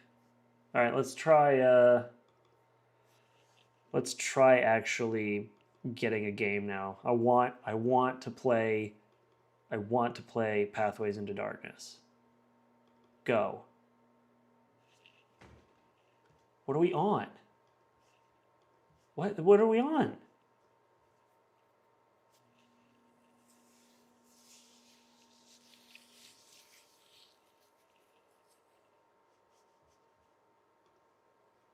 Macs have always been picky. This is nothing new, but it is still very frustrating. Stop taking me to next step. I'm playing with Mac OS. 6.0.5. Let's just go straight to 7. Hey, it's a bigger. Oh god, it's a taller screen now. All right, now we do games. Just don't do this shit to me. Oh, they actually. Oh, that's right. There was a point where they actually like you could put images on there. Can you stop like scrolling forever, please? Bungie. Oh, they have Marathon too. Let's do Pathways, and then we'll do Marathon. And I love how Marathon actually has the logo on it. Pathways into Darkness. Please play. For the love of God, please just play.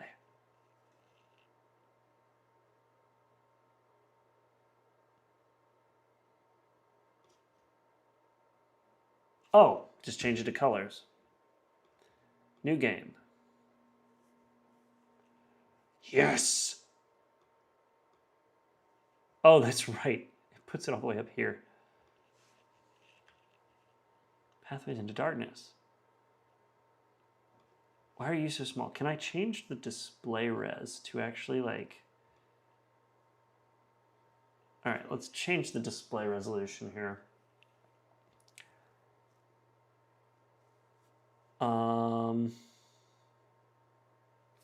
Man, it's been a minute. Monitors? Yes. Options. No. Can I do thousands? Millions. I can do millions of colors. That's cool. I can't change the resolution here.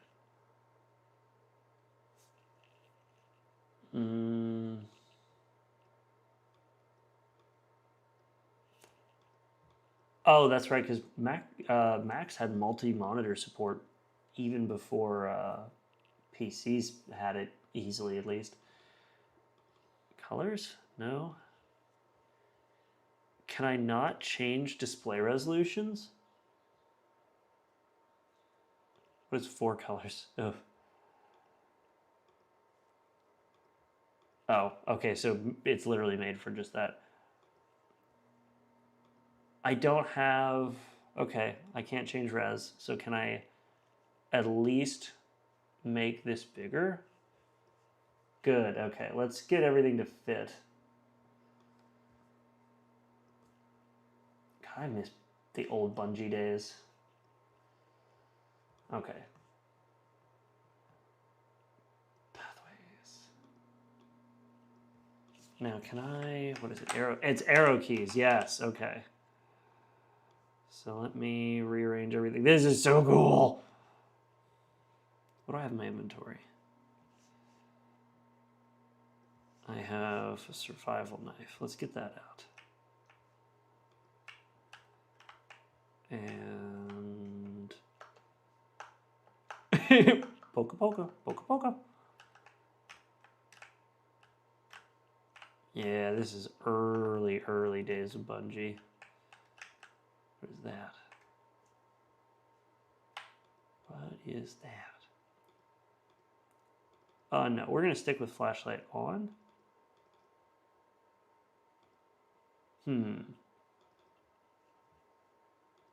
It doesn't seem to be anything interesting in your canvas bag. Okay.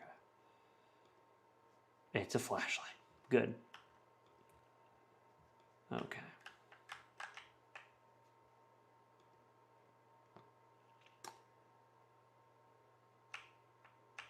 There seems to be nothing of interest. No, there's something like literally right here. Seems to be nothing of interest. Map. Oh god, I don't remember the last time I played this. What is... Okay, fine.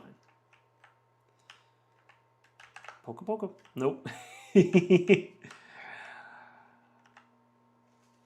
What is it? I should stream some Power World. You know, celebrate their victory in the lawsuit with Nintendo. You know, that's probably something that will be on the horizon now that I know that this works. The only problem is I gotta. Oh god. Oh shit.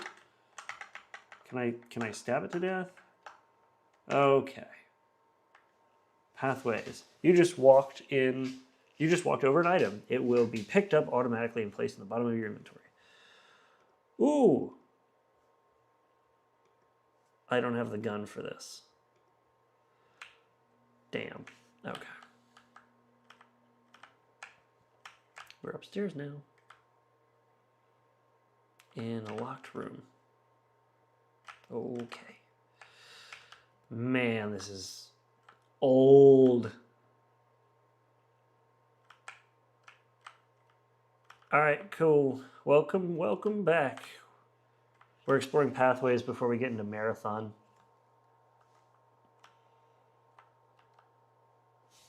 There's bones everywhere. Man, this really was like, this is giving me old. Oh yeah, that's right. See a strange ruin. Search. Okay, nothing of interest. Let's walk over the ruin. Nothing. All right, let's walk upstairs. Oh, that's right. You have a little thing here. Yeah, so you're an expert in melee combat, the Colt pistol, and the... Oh, Jesus Christ. Uh-huh.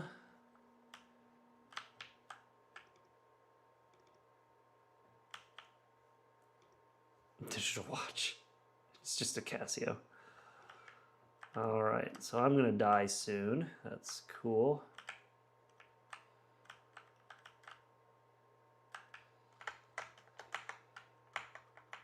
Hello? All right, and I have no health.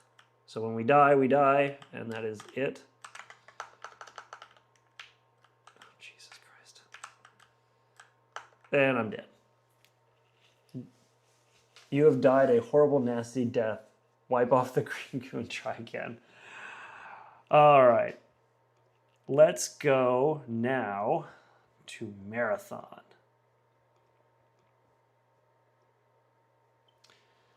Because that is my first Bungie game ever, was Marathon.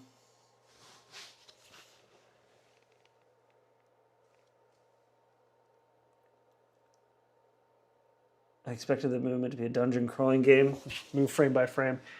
Yeah, no, Bungie never really did any dungeon crawlers. Oh wait. Wait.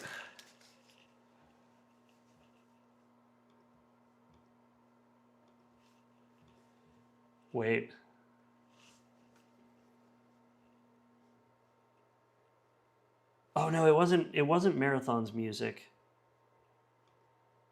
No, it wasn't Marathon's music. It's later.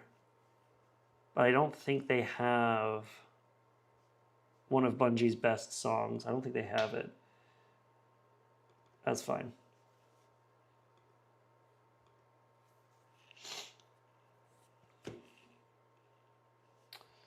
All right. Here we go. This is going to be cool.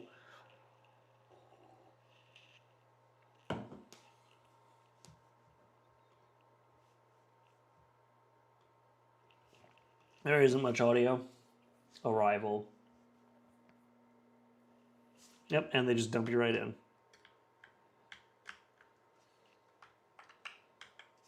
I don't even remember how this works.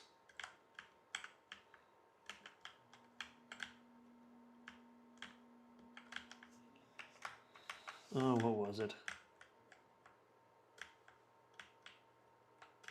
Oh, Jesus Christ, what are these?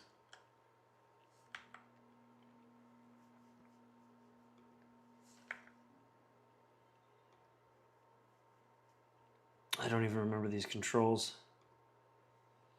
It's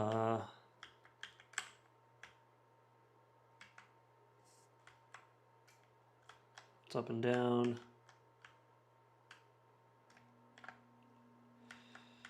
I don't remember the controls being this bad.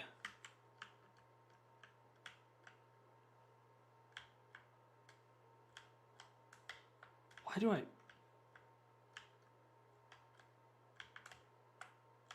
Oh my god, what?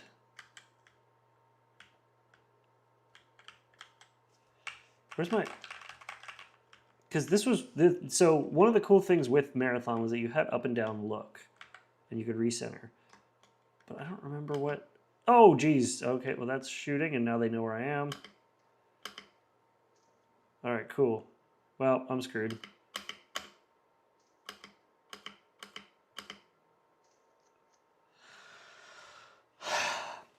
I don't remember the movements. And another one's coming at me. Cool.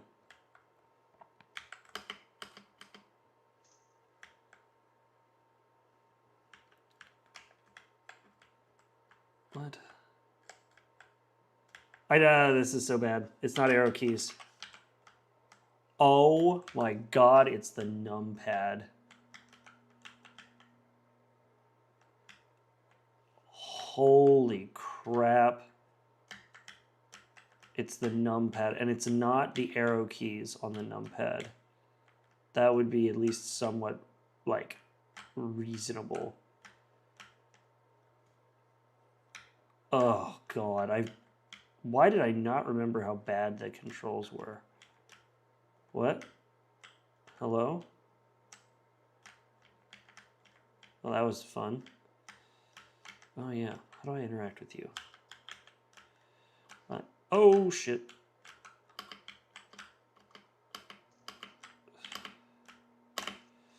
Oh god.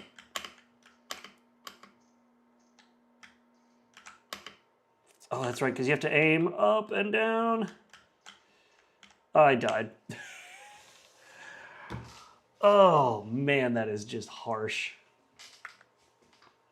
Yeah, that was fun. I don't remember it being that bad, but I also don't remember much from playing video games as a child. I remember it from like the 7 and 8 year old age. What is it? Oh, my parents are sending me Instagram stuff. So if you start Star Wars Episode 3 at 10:39 on New Year's, you'll get to Order 66 by midnight. Interesting. Yeah, the numpad for controls. Ugh.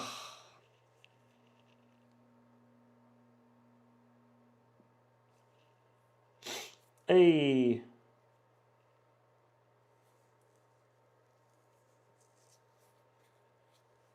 Do I... Oh. Hi, welcome, Bidoof. Do I still have the same sentiment after making the Linux Almost Broke Me video? So the thing with that Linux Almost Broke Me video, as much as I still stand by a lot of what I said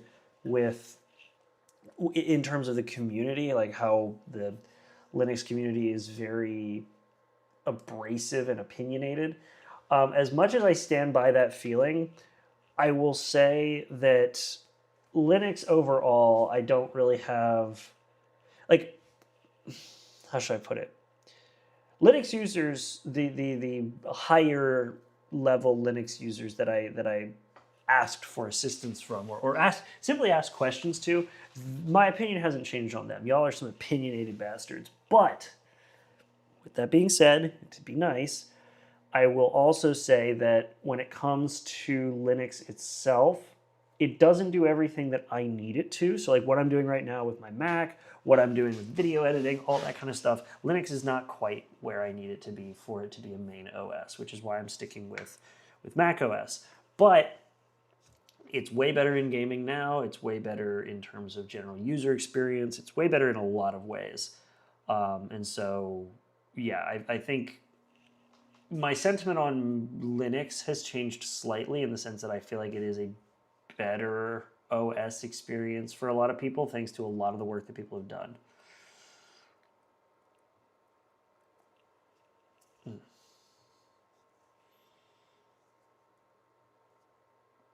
Yeah, I learned to avoid the opinionated gatekeepers as well, Warbob. I did. All right, let's try this. See if we can get this to work without a kernel panic. This is the old beta. Oh, and there's a kernel panic right away. That's not good. Bummer. Wabam! Okay, let's refresh this page. Oh, no, not the world map. Let's refresh the page, and I'm going to customize this. I want to give it the best possible chance. So we're not going to run on a PowerMac G3 base. We're going to run on... Ooh, what should we run the beta on? Let's run on a Power Macintosh 9500.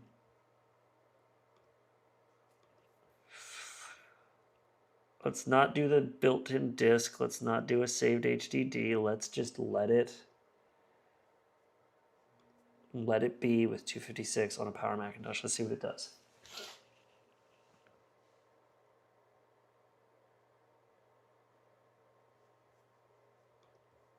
Really?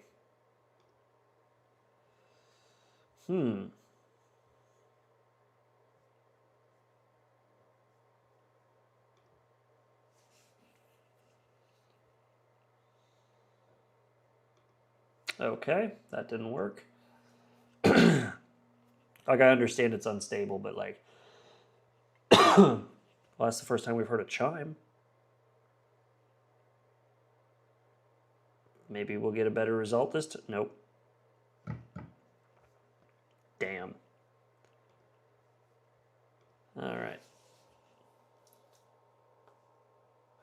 The thing is, not everyone just plays games all day. Many have to work every day. So Linux being only good at gaming sucks general. Oh, no. I'm not saying it's only good at gaming. I'm saying, like, if my work didn't involve video editing, so like, if my work didn't involve video editing and audio work, I could probably work with Linux in a professional environment because I can do all the same text editing that I would normally do for my scripts. I can do a lot more than I used to be able to do when it comes to general tools. Plus, a lot of the work that I did when I used to work for a financial services industry. When I used to work in the financial services industry, a lot of the stuff we did was web-based, aside from Teams. So if everything was web-based except for Teams, if everything was web-based and I didn't have to use Teams, then Linux would have actually been fine.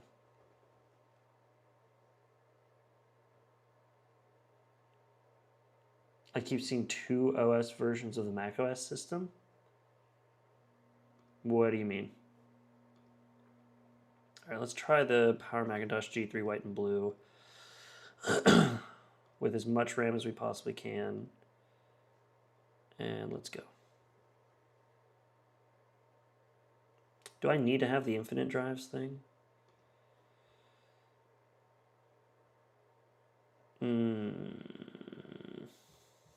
Maybe I do.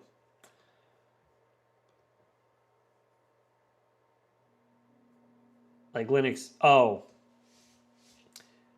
Linux can only do basic things, not actually serious professional things.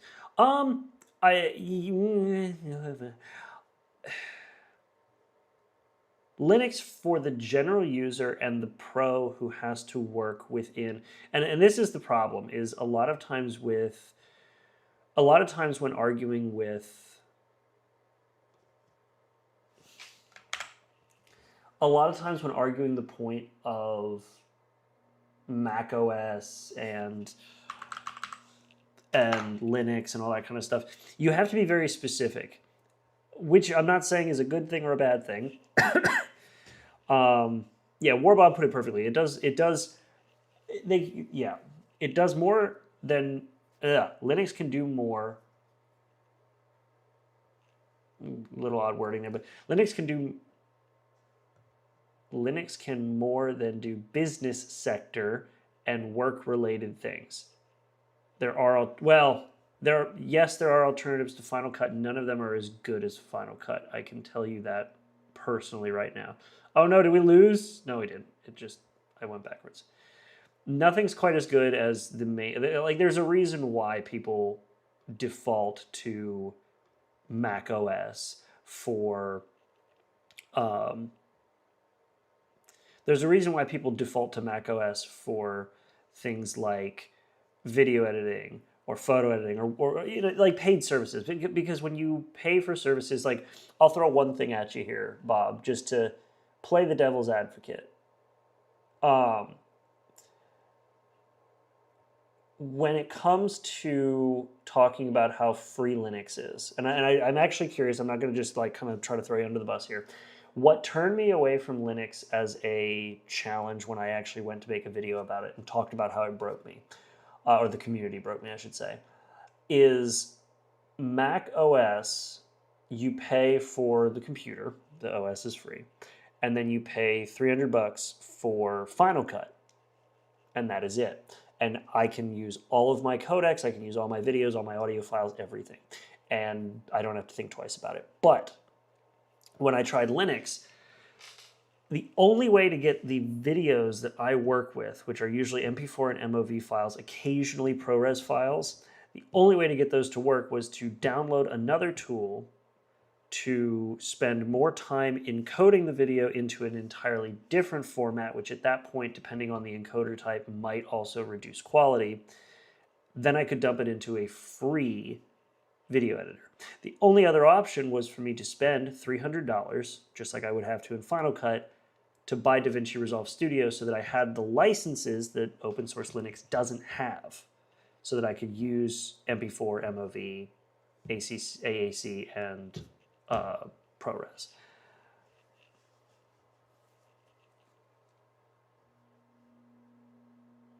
That's my point, is like, yes, you've got to be specific for a reason with Linux. Linux does have quite a few things, and there are alternatives to a lot of things in Linux that I agree with, but there are still instances where you got to pay, even in Linux, if you want a close to same experience. And sometimes it's not even the same experience, because you got to get DaVinci Resolve and you can't use Final Cut. And when you use DaVinci Resolve, the free version doesn't give you everything you need. You got to pay for it. You do pay with your time in Linux sometimes. I understand completely OS hopping is a necessity at this day and age. Oh yeah, no, totally. Absolutely. I mean, that's the thing. Like, as long as you realize, and I know a lot of people do, so I'm not just gonna, like I said, I'm not throwing you under the bus. I'm not throwing any Linux user under the bus unless they specifically deserve it. But yeah, a lot of people just kind of go, well, just use Linux. It's like, yeah, that's great, but like, one of the reasons, and this is something I saw, is somebody made the argument. It's like, oh, well, Mutahar, the YouTuber Mutahar, is like, oh, some ordinary gamer runs his whole channel on Linux. I'm like, yeah, that's great. His videos are recorded directly into his computer from either a camera capture card or a webcam, which means that the format that his videos are recorded in by default are coming in as something Linux can read. That's not my case. I'm filming with a Sony A7S II. So no, you're not getting anything out of that that's going to play nice with Linux by default. Oh no, I didn't say I trust the guy. I'm just saying, like, I've had people point out that he runs his channel on Linux, and when I went and looked, I was like, oh yeah, he does. And then I looked at how he makes his videos, and I was like, well, yeah, he records them on webcam, either a webcam or some camera plugged into his computer, which literally means that he's using a format that is just coming in by, oh, Jesus. We're just casually loading up macOS 10.1, and let me see. All right, well, that's a kernel panic. That's a whoopsie. All right, let's try that on a more powerful system, maybe. Yeah, so that's called a kernel panic. If you've been around macOS long enough, you'll know what a kernel panic is, and it's not fun. And I just booted up into a Power Macintosh G3 again. God damn it. It exploded. Yeah, not quite. Honestly, just someone who has jumped into Linux in 2018. I didn't use it past a laptop until 2023 due to Windows issues. Mac OS, I do not like the out-of-the-box settings. Nobody likes, and yeah, this is coming from somebody who has been using Mac OS and Macintosh, gosh, for the better part of 20 years. Is that right? 20? No. Well, yeah, over 20 years at this point. I've been using Macintosh of some kind for 20 years. Nobody likes the out of the box settings. The mouse moves too slow. The keyboard rollover is like the hold down to run is way too slow. Display settings have only gotten worse with time. I completely agree. Nobody likes the default settings with Mac OS.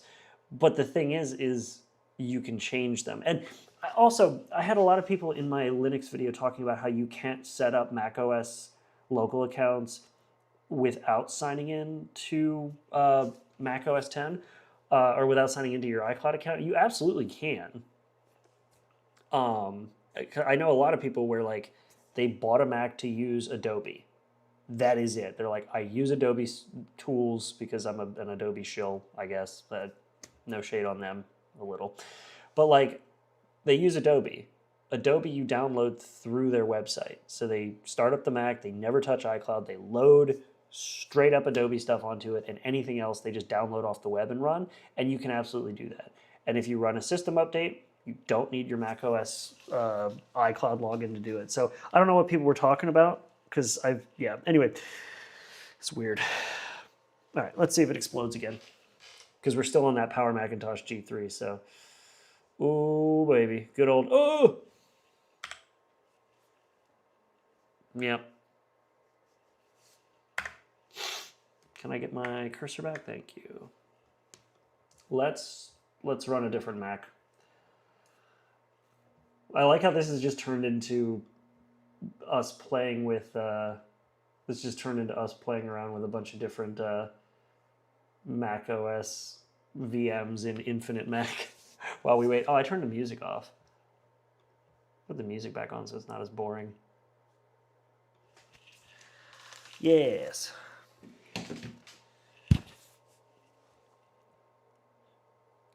The Power Macintosh 5300-100LC. What startup did that have?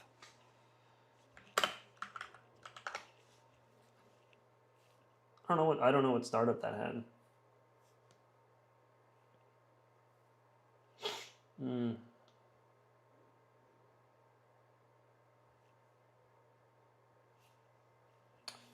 Oh my god, look how fast the beach ball is spinning. Okay, let's see. Power Macintosh. What is the startup chime for that? I don't know what this... What is the startup chime?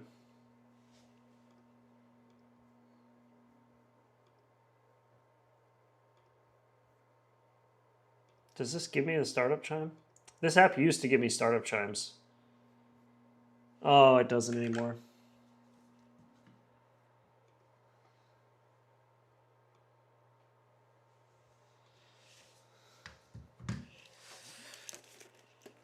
Sierra or Leopard? That's an interesting choice. Mine was Snow Leopard.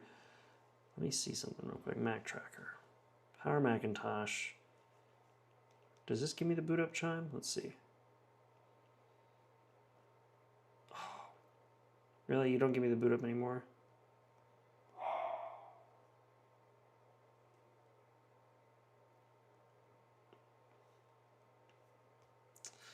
Man, these used to be cool. They would give you the boot up chime sound.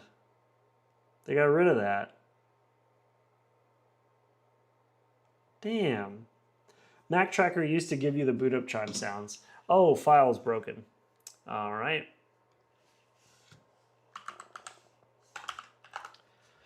All right, let's try that again. Customize. We'll run on a Power Mac G3 blue and white. Go. I do love how it actually...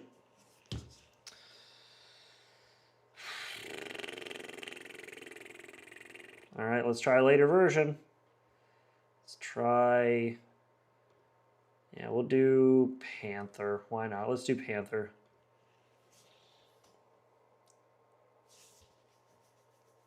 Oh, you didn't experience Snow Leopard. Yeah, Snow Leopard was basically like if you can imagine basically just taking everything that Leopard did right and then improving on it 10 times. Like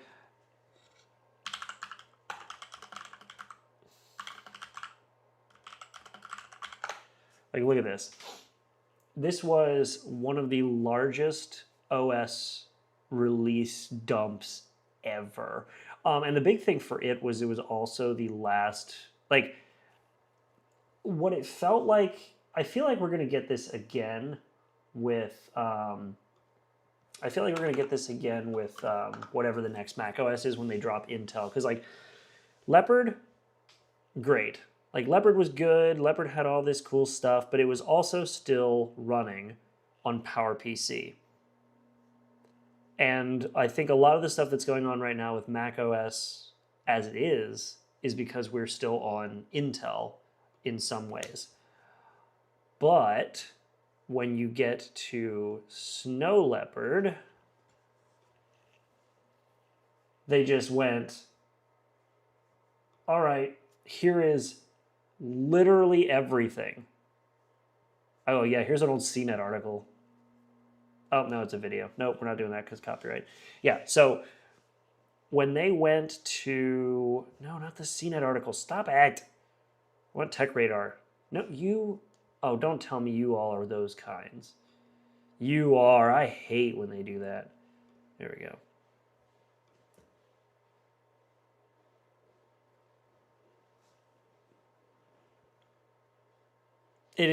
That's a very good way of putting it. That is a very good way of putting it. It is loved because of the hardware it ran on. Yeah, this was the first time that they actually changed to... Yeah, it is little more than a service pack. Windows 7 has raised a bar that 10.6... Really? Tech Radar wrote... Oh, we got to read this now. We got to read this now.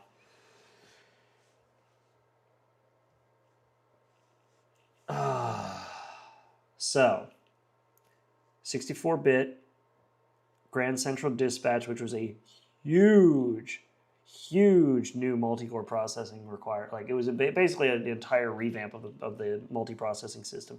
Thank you. Yes, Rabbit Hole. OpenCL, massive deal. This was like before Apple did their own APIs for graphics. This was a big deal. As well as, yeah, so they finally adopted Exchange support. And this was the first time that QuickTime, the QuickTime we all know and love, was introduced. There were other things, but yeah. I remember when this came out.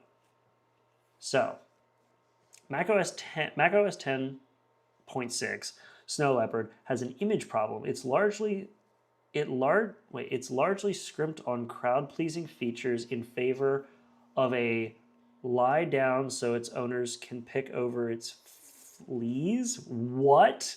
Where it will inevitably be crushed under the wheels of the mighty Windows 7 juggernaut. Tech Radar, you guys, man.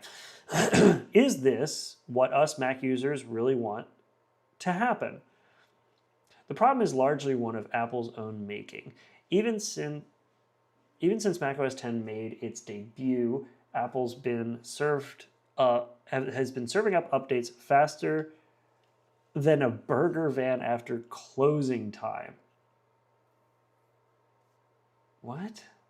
Oh my God, they're going back to... Yeah, Cheetah, Puma, both in 2001, Jaguar 2002, Panther 2003. Man, if these guys are complaining about new OSs every single year, what are they going to... Like, what would they write today about the yearly releases of macOS?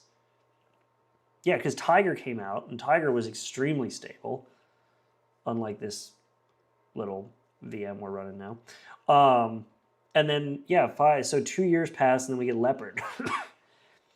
As a result, the result of all this is that Apple's... Man, somebody wrote this terribly. The result of all this is that Apple has made operating systems sexy in a way you just couldn't have imagined 10 years ago. Why else has Microsoft been scrambling to come up with its own lickable features? Who remembers lickable?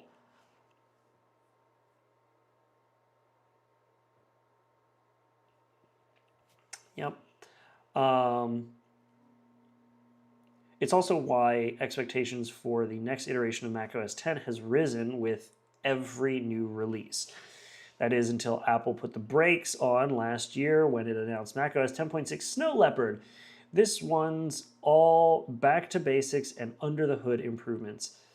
The sense of disappointment, rightly or wrongly, is palpable. All right, WWDC 2009. I remember this was the first WWDC I watched, like streamed it. I watched it on my iPod, on my iPod Video, or no, my iPod Touch. The atmosphere at WWDC 2009 was telling. A spot of Windows bashing by Bertrand Serlet. Was that the one?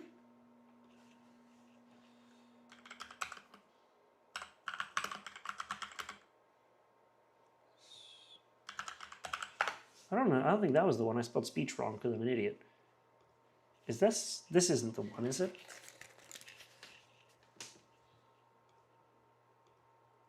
It is!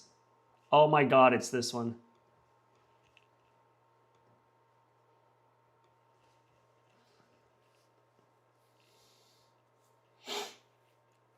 Oh yeah.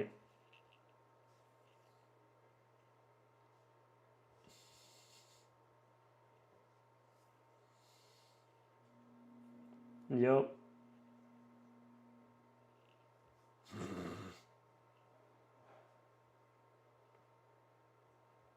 I remember this.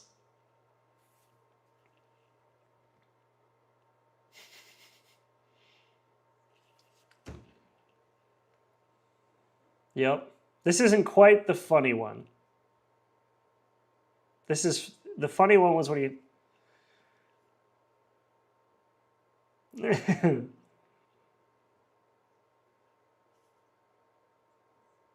Mm-hmm.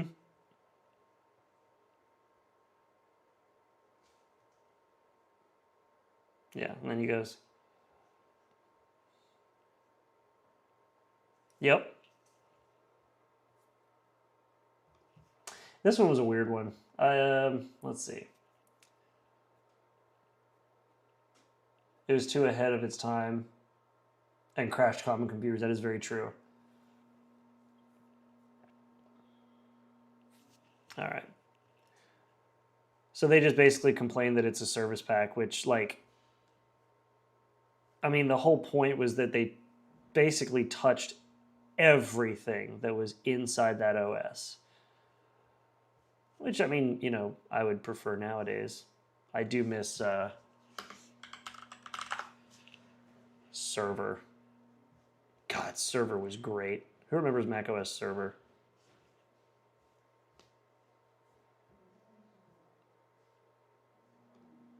Why are the screenshots so small? Are they? Oh, because they're probably pulling them from screen grabs that were they were originally meant for like the Remote Connect, which was always a tiny screen. Yeah, I remember lots and lots of issues with Vista, but again, Vista was the big issue with Vista. A lot of times came down to the systems they were running on. This is really taking its time, isn't it? Oh boy, dragging its feet. All right, how about this?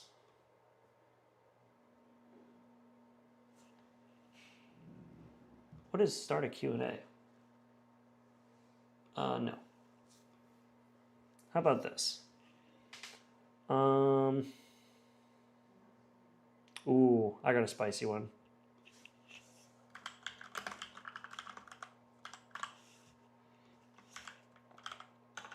This is probably going to be an easy one, but I'm going to ask it anyway because I think it's funny.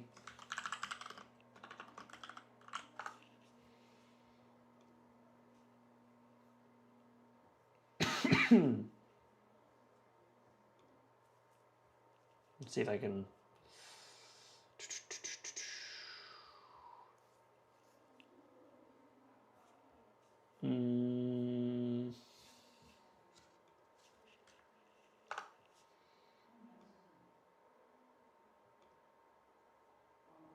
How many did they have? They had.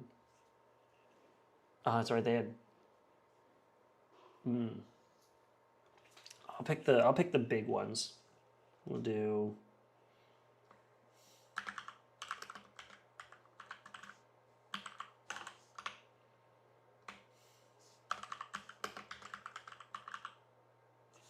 Because I'll be curious what you all think about this. I think I know what the answer is going to be. But I do want to actually see what you all kind of think about some of these. Because I can only do 4, so I got to pick the ones who I think actually did a good bit. So let's see what you all think. I'm curious now. And while it does that, let's go ahead and we're going to pull up a Times Square video.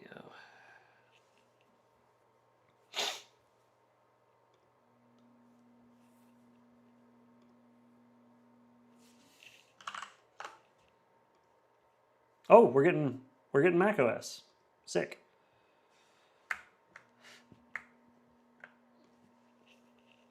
Oh, Jesus. Okay, that looks bad.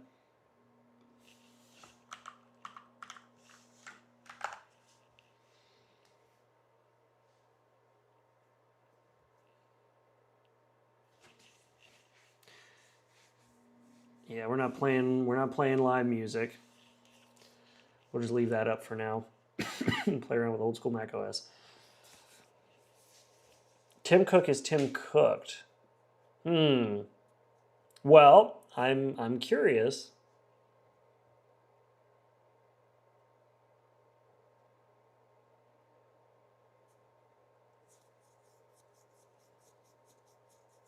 In terms of a CEO, would anyone claim that Cook is better? Depends on what you're looking for. Oh my God, we got a Darwin kernel. What?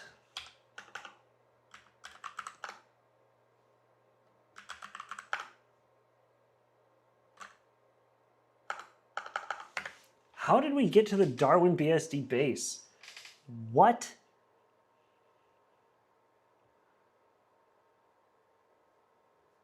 That was not something I was expecting.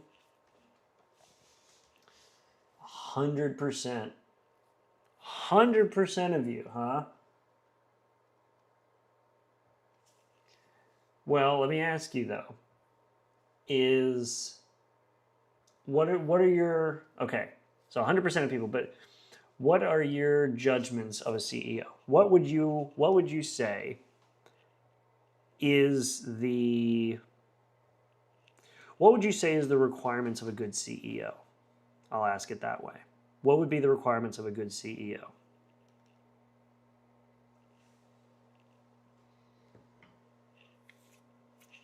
Okay, so Steve Jobs is a product person. He's based around yes, because Apple's based around its products. Okay, I can see that. Not being a douchebag. Well, that's a very good way of putting it, but frankly, I've heard horror stories from both Timmy Boy and Steve. I mean, we all know that Michael Spindler and Gil Amelio were terrible, though. I believe. Let me double check. I think. I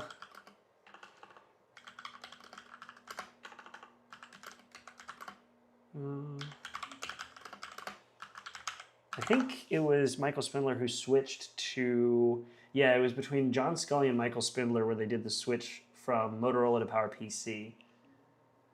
That's true. Profit. And if we think about it, who has made more profit for Apple? So that's why I was curious what you all thought, because I figured like pretty much everybody was going to pick Steve Jobs. But if you think about it, when it comes to sheer profit, which is like company profit, like Apple.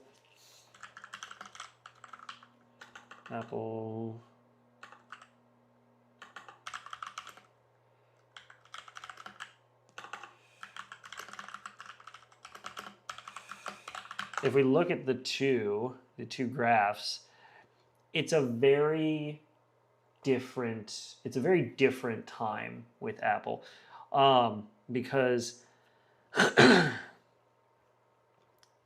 we basically have, I hate that it's a Facebook chart, but whatever. We basically end up with this interesting dichotomy where, like, yeah, Steve Jobs revolutionized the market for, more easily accessible computing that wasn't as, dry and wasn't as, corporate as what we would expect from Windows. And he also oversaw Apple's revolutionization of the music industry with the iPod and iTunes. We saw him oversee the revolution of the laptop, the smartphone, the music player, the tablet, the thin and light laptop, all of these things, including cloud services. We saw him oversee all of that during a time where, yeah, during the trash can, bro. Like, we saw all of this happening during a time of growth in the industry that we will never see again. And that's the thing I think a lot of people forget is, like, we will never see this kind of insanity ever again when it comes to, like, the computer industry. And so while Steve Jobs was able to, it even shows there, like, his percentage gain was insane. A 13,900% gain, because Apple was, I forget, he said like a few months from bankruptcy. Like, they had a few months of money left to pay the bills, and so they needed something. And he was able to take them from nothing to a $350 billion company, or $344 billion company, right? Tim Cook took it from that point, the $344 billion company, to a $3.7 trillion, or I think, yeah, $3.7 trillion company. That's why I was curious. Now, I've seen a lot of people also worrying about, I've seen, man, I got a cough. I've seen a lot of people worrying about, concerned about people leaving, like the people who've been leaving Apple recently. That's a weird one, because, like, I feel like the people are leaving Apple for other companies like Meta or other AI companies. The people who have left, there's one I'm specifically glad who left, which was the UI designer. Like, I think Liquid Glass has potential, but I think he really went all in on, like, if I set everything to transparent, it looks like a nightmare. You can't see squat. Like, that is horrible UI design. The effects are cool, but the like transparent interface thing is the dumbest move you could make without compensation for the fact that it's going to be clear, making things literally harder to see. Like, what were you thinking? But for everybody else, I think that at this point with a lot of these folks, they're leaving at retirement age, so it's not unprecedented that they're leaving, but it's also just odd. Could Steve Jobs do what? Yeah, it works on tint. Tint is fine. I don't care about the Liquid Glass tint. It's the Liquid Glass full transparency that's just the dumbest thing. Dumbest thing. Are we almost to? We've got... Okay. Yep. So we got a couple minutes. Another almost 20 minutes left. So the question is, could Steve Jobs do what Tim Cook has done? Could Steve Jobs accomplish what Steve Jobs has done? Or could Steve Jobs accomplish what Tim Cook has done?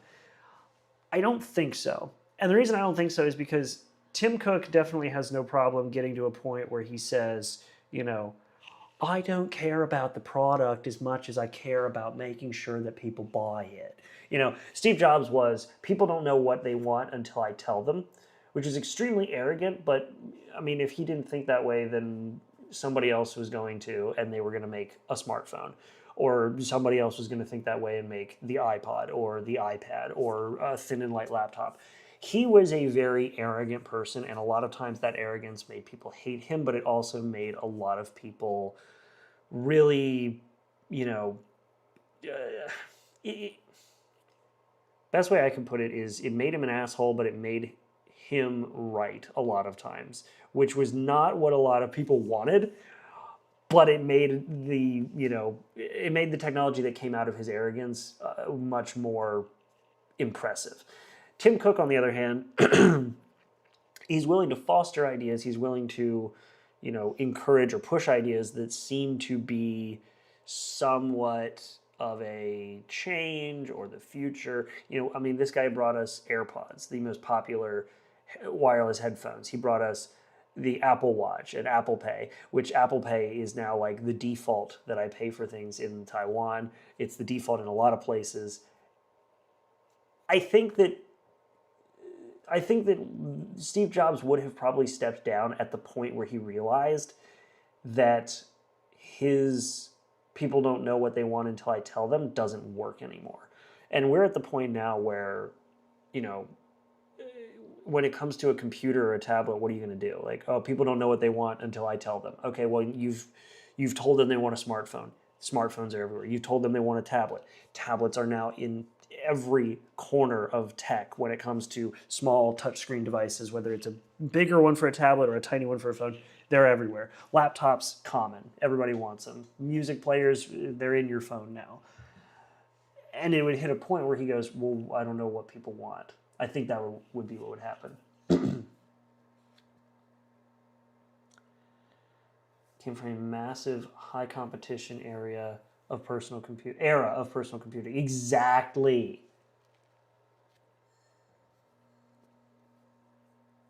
Let's see. Tablets are in fridges and cars and your shoes. Yeah, like the idea of a touchscreen device that can be anywhere, that's here. And so I think Steve Jobs would hit a wall where the insane developments, like, think about it this way. In this graph we're looking at, this little graph here, we go from 1998 to 2010, okay? 1998, we get the iMac, okay? 1998. Then we fast forward to 2010. So that's, what is that? My math is terrible. That's 12 years? No. Is that 12 years? The point is, in this short amount of time, we went from a giant computer requiring a CRT monitor and was just barely able, just starting to be able to glimpse at what the internet would become. And then we have a flat LCD device with no moving parts inside running on a battery that can browse full web pages that the iMac could only dream of. That's insane. That's what Steve Jobs went through. Apple, on the other hand, went from, Apple. Tim Cook, on the other hand, went from, you have, nothing here is revolutionary in the sense that it is showing a massive amount of growth. Me personally, I prefer dumb devices over smart devices. Anytime I get the chance, I'll choose a more analog option. Bro, yes. I gave up wearing my smartwatch and I'm wearing automatic watches, just any analog watches. I love them. I have some digital watches too. They're fun, but none of them are smart. But none of the stuff here is revolutionary stuff. It's we have the trash can Mac Pro. Basically, it was an impressive machine for the time for what they did, but it didn't change the game. And then 2020 is probably the most revolutionary thing that Apple's really done since the Apple Watch. They have the M1. The M series chips are incredible. There's nothing you can really do. Yeah, he pushed the future till it peaked. He really did. Okay, I think some folks are getting ready to leave, so I'll probably hear some noise in the background. Sorry about that. Yeah, the two most impressive things that Tim Cook has done in his time at Apple, not counting the massive revenue, I would say that the two impressive things product-wise that Tim Cook has done is the Apple Silicon, which everything I have is running on at this point, and everything a lot of people have if they're Apple are running, and the Apple Watch, which became the most popular smartwatch ever. So like those are the two impressive things I think that he did. Now as for Microsoft CEOs, let's compare these guys. So we had, no, that's Google's Sundar Pichai. Yeah, so we had, really, they've only had 3 CEOs: Bill Gates, Steve Ballmer, and Satya Nadella. Huh. I thought they had more CEOs for some reason. Maybe I'm thinking of board members. Yeah, interesting. Well, yeah, Microsoft's a circus at this point, but the thing is they're making tons of money, which is the part that pisses me off. They're making money because they are, they're abandoning their customer base to aim more for, like, yeah, here we go. 4 decades of Microsoft. This is what I was looking for. That's not what I was looking for. I don't care. All right, let's do this. Like, Microsoft has made tons of mistakes, but the thing is they've been around enough that they can do that. So yeah, we've got like, Windows 1.0, which was literally Macintosh System OS, but not. It was a ripoff. But it was also a ripoff of the Xerox. I forget what the name of the machine was. Like, Microsoft hit its stride with, Microsoft hit its stride with 98. Like, you can see little, and then the curve starts going up. Then they hit 7, and it's just been going uphill from there because they've got investments in like everything. Which, it's kind of like, hey, how'd you make so much money? Or it's like you're trying to catch fish. It's like, how'd you catch so many fish? It's like, well, I just made a bigger net than the guy next to me. How is the M1 Pro, MacBook Pro 14? So, which video did you see? Because the first video I made was praising it up and down, and the second video I made was talking about a mistake I made with that first Mac. So, I love my 14-inch MacBook Pro, but I did have to, so I sold the one from my first video and replaced it. So, I now have basically the same MacBook Pro. Oh, I basically have the same MacBook Pro, but with 32 gigs. So like, if you have a 32 gigabyte M1 Pro MacBook Pro, the thing is a monster. It's great. I love it. 10 cores, literally the same 10 CPU cores as the Mac Studio. The only difference is graphics. How do you cope with not being able to play some games on Mac? How do I cope with it? I cope with it using the ROG Ally sometimes, but when Windows wants to do Windows shit, I play on my... Honestly, I play on my Steam Deck more, because there's only a few games that the Steam Deck kind of like, doesn't like, so when I run into those games, I play on the ROG Ally, but most times I'm playing on my Steam Deck.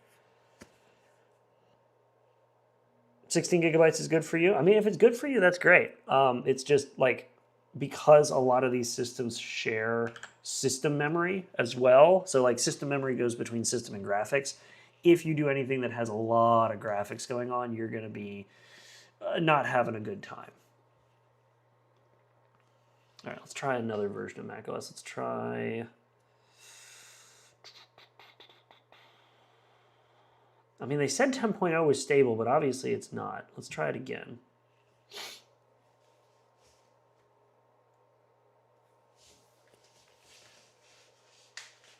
Oh, no, it's not that I'm rich. Believe me, it's not that I'm rich. I bought this open box with the money I got from when I got laid off from furloughed during COVID. I got this with money that I got paid from furlough money from COVID. And the Steam Deck I bought for $150 here in Taiwan on Facebook Marketplace. So no, I'm not rich. I got really lucky with the ROG Ally, and I got a really good deal with the Steam Deck. I have a Switch One that I didn't buy from Nintendo. I bought, or a Switch OLED that I bought from a friend because he seems to think that the OLED screen meant the Switch would perform better, even though like that's never how Switch OLEDs worked. It's the same, but just an OLED screen. I'm a brokey with a good hand at gambling my electronics. Same. Honestly, same in a lot of ways.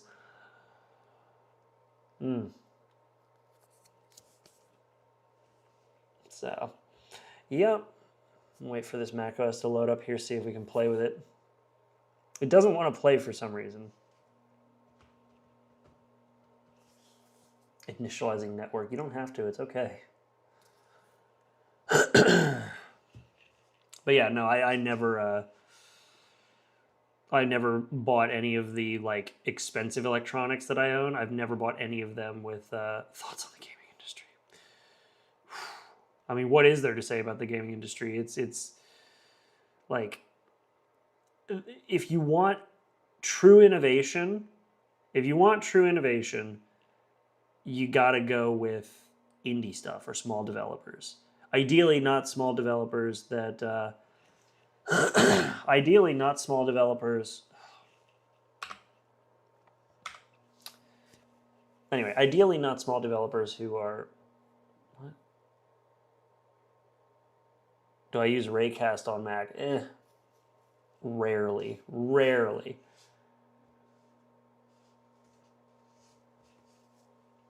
Many people miss pre-COVID.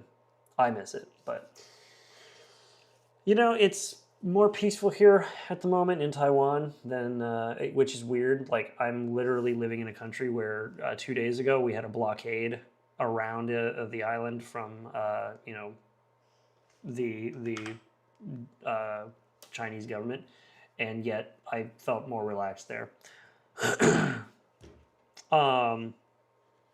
Anyway, what was I saying?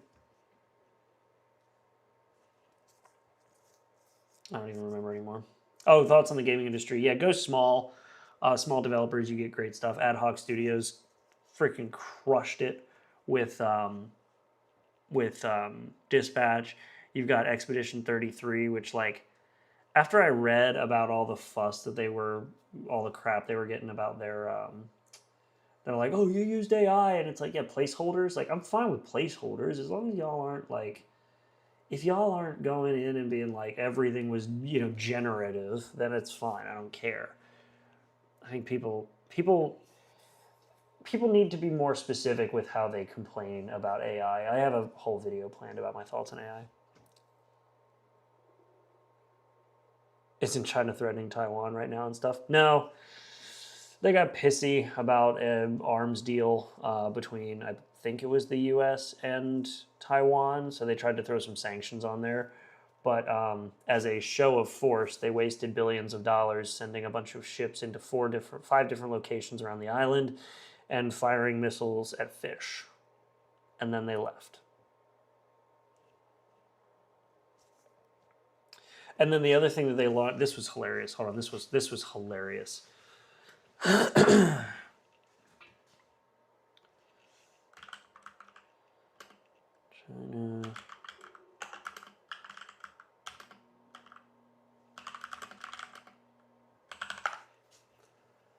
Where was it?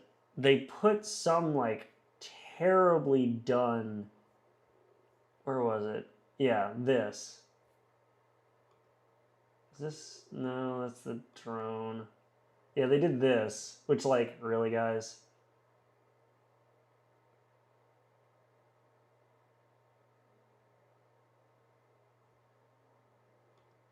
Cool. You can take really far away pictures in black and white. The US literally took down, and then I hate videos like these. This isn't training. Anyway, no, like they literally, like the U.S. fired like missiles into Iran, and nobody knew our planes were there, and yet and we have like color images of it. And yet China's like, hey, we got a black and white blurry photo of a plane taking off over Taipei 101. Neat.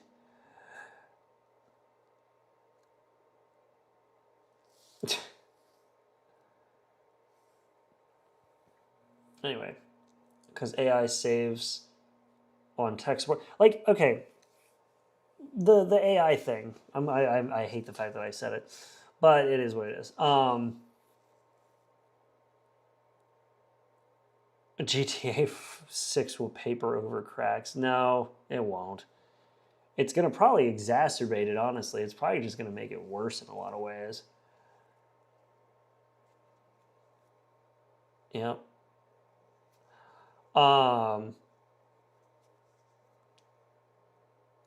What's going on? Mega Bonk is a must play. I'll give it a shot.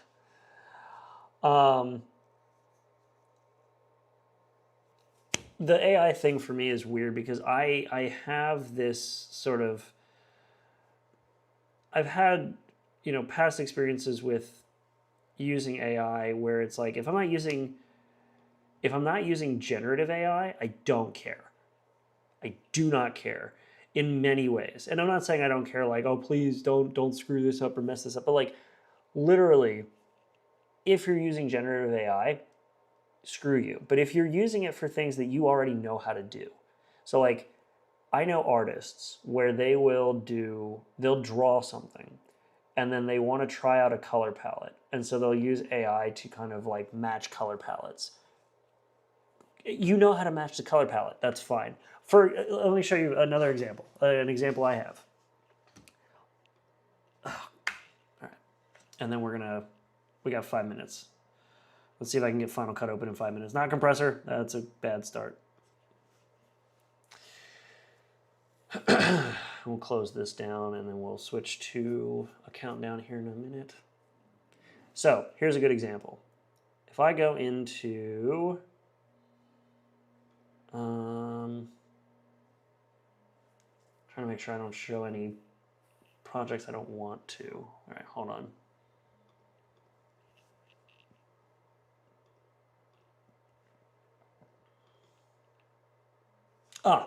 Here we go. So, for example, all right, so for example, this here. So the way I do this is I have two things. So if I get rid of this bottom one, background, gone, right? Well, how do I do that? Well, I'll show you. So there's two ways to do this. It's called rotoscoping. And the normal way you would rotoscope is by coming in here, you're gonna like go in, start at frame 1, right? You start at frame 1, and we're gonna zoom in super close. We'll zoom in 200 times, right? And then we're gonna come down to the corner of the frame where I'm at. So we'll do here, right? And then I come here and I say mask. So we look for a mask and I say draw mask, boom. And now I go boom, boom, boom, boom. And I draw a mask. And I do that for every single frame. Every single frame. Okay? So that is the normal way to do it. I know how to do it. I've done rotoscoping. It's a pain in the ass. It takes hours. But you could also do the magnetic mask. Now, if I take the magnetic mask and I go boom, drop it. And give it a second to process. And then it will say, oh, this is a you. Here you go. And I'm like, yes, that is a me. Perfect. Maybe make sure that you get everything here. Maybe make sure you don't miss the microphones and don't pick up on the background. And then I hit analyze. And it rotoscopes it for me. This is AI, technically. This is AI. It's not generative. It's a machine learning model. Anyway, enough of that.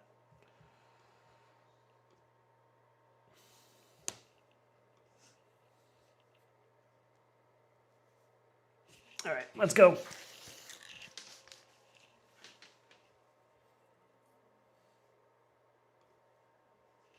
There we go. Oh, and I'm getting a warning. I'm getting a warning. Oh boy, go away, go away, go away. Woo! I got a YouTube warning. Warning, heads up, we've detected a video on your stream that belongs to someone else. Whoopsie.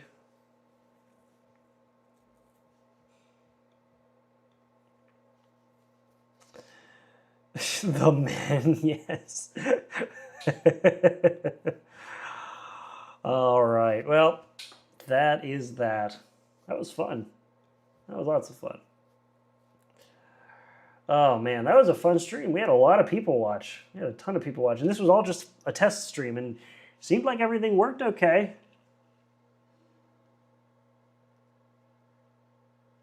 Seems like everything went pretty okay, I think. What do y'all think? Did the stream seem like okay? Like no weirdness? I know the video, y'all said the video would chop every so often. How was it?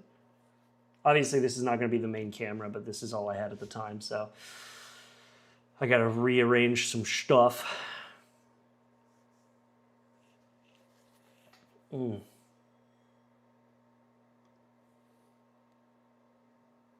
right, well, Happy New Year, everybody.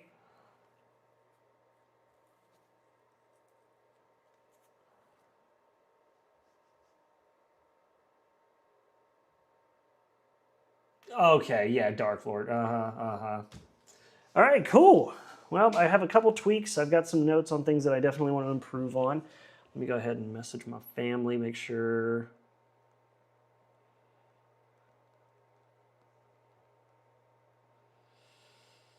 Yeah, they're all celebrating the new year. I got some fireworks going off in my phone feed. That's awesome. All right. Cool. Well, it seems like everything worked out well, I think. Yeah, I think I'm going to wrap it up here and call it a night. This was a lot of fun. You guys are great. And we crossed 58. There was the dyslexia that I was wondering was going to kick in, or when it was going to kick in. 58,000 subs. Hot damn. That was great. All right. I'm going to call it a night. Or a day for me, because I got to go hang out with some in-laws. That was fun. That was a lot of fun. I'm going to... Next stream when? Next stream, not sure when. I got to figure out... I'm still working on some scheduling stuff when it comes to my teaching job. So, not sure when. I'm going to try and hopefully... Shooting awfully high there. Hey, nothing wrong with that. We'll see. We'll see. Audio is really low, but intentional. Yeah. Next stream when? Yeah, it's whenever I can figure out the scheduling with my other job and getting this. I want to do a Funny Friday, but the next big stress test is going to be relaunching Covers and Commentary, the music channel. Once I can relaunch Covers and Commentary, I think we'll be like that extra step closer to getting next stream that macOS will still be loading. Yeah, really. But yeah, once I launch Covers and Commentary, I think that'll get us that last step closer to being able to post full recording or full live stream. So anyway, it's 2019 for me now. Yeah, okay. All right. Alrighty, guys. Well, thanks for watching. This was great, and I will see you all. 2026. There you go. You got it. All right. I'll see you guys later. Thanks for swinging by. You guys have been great.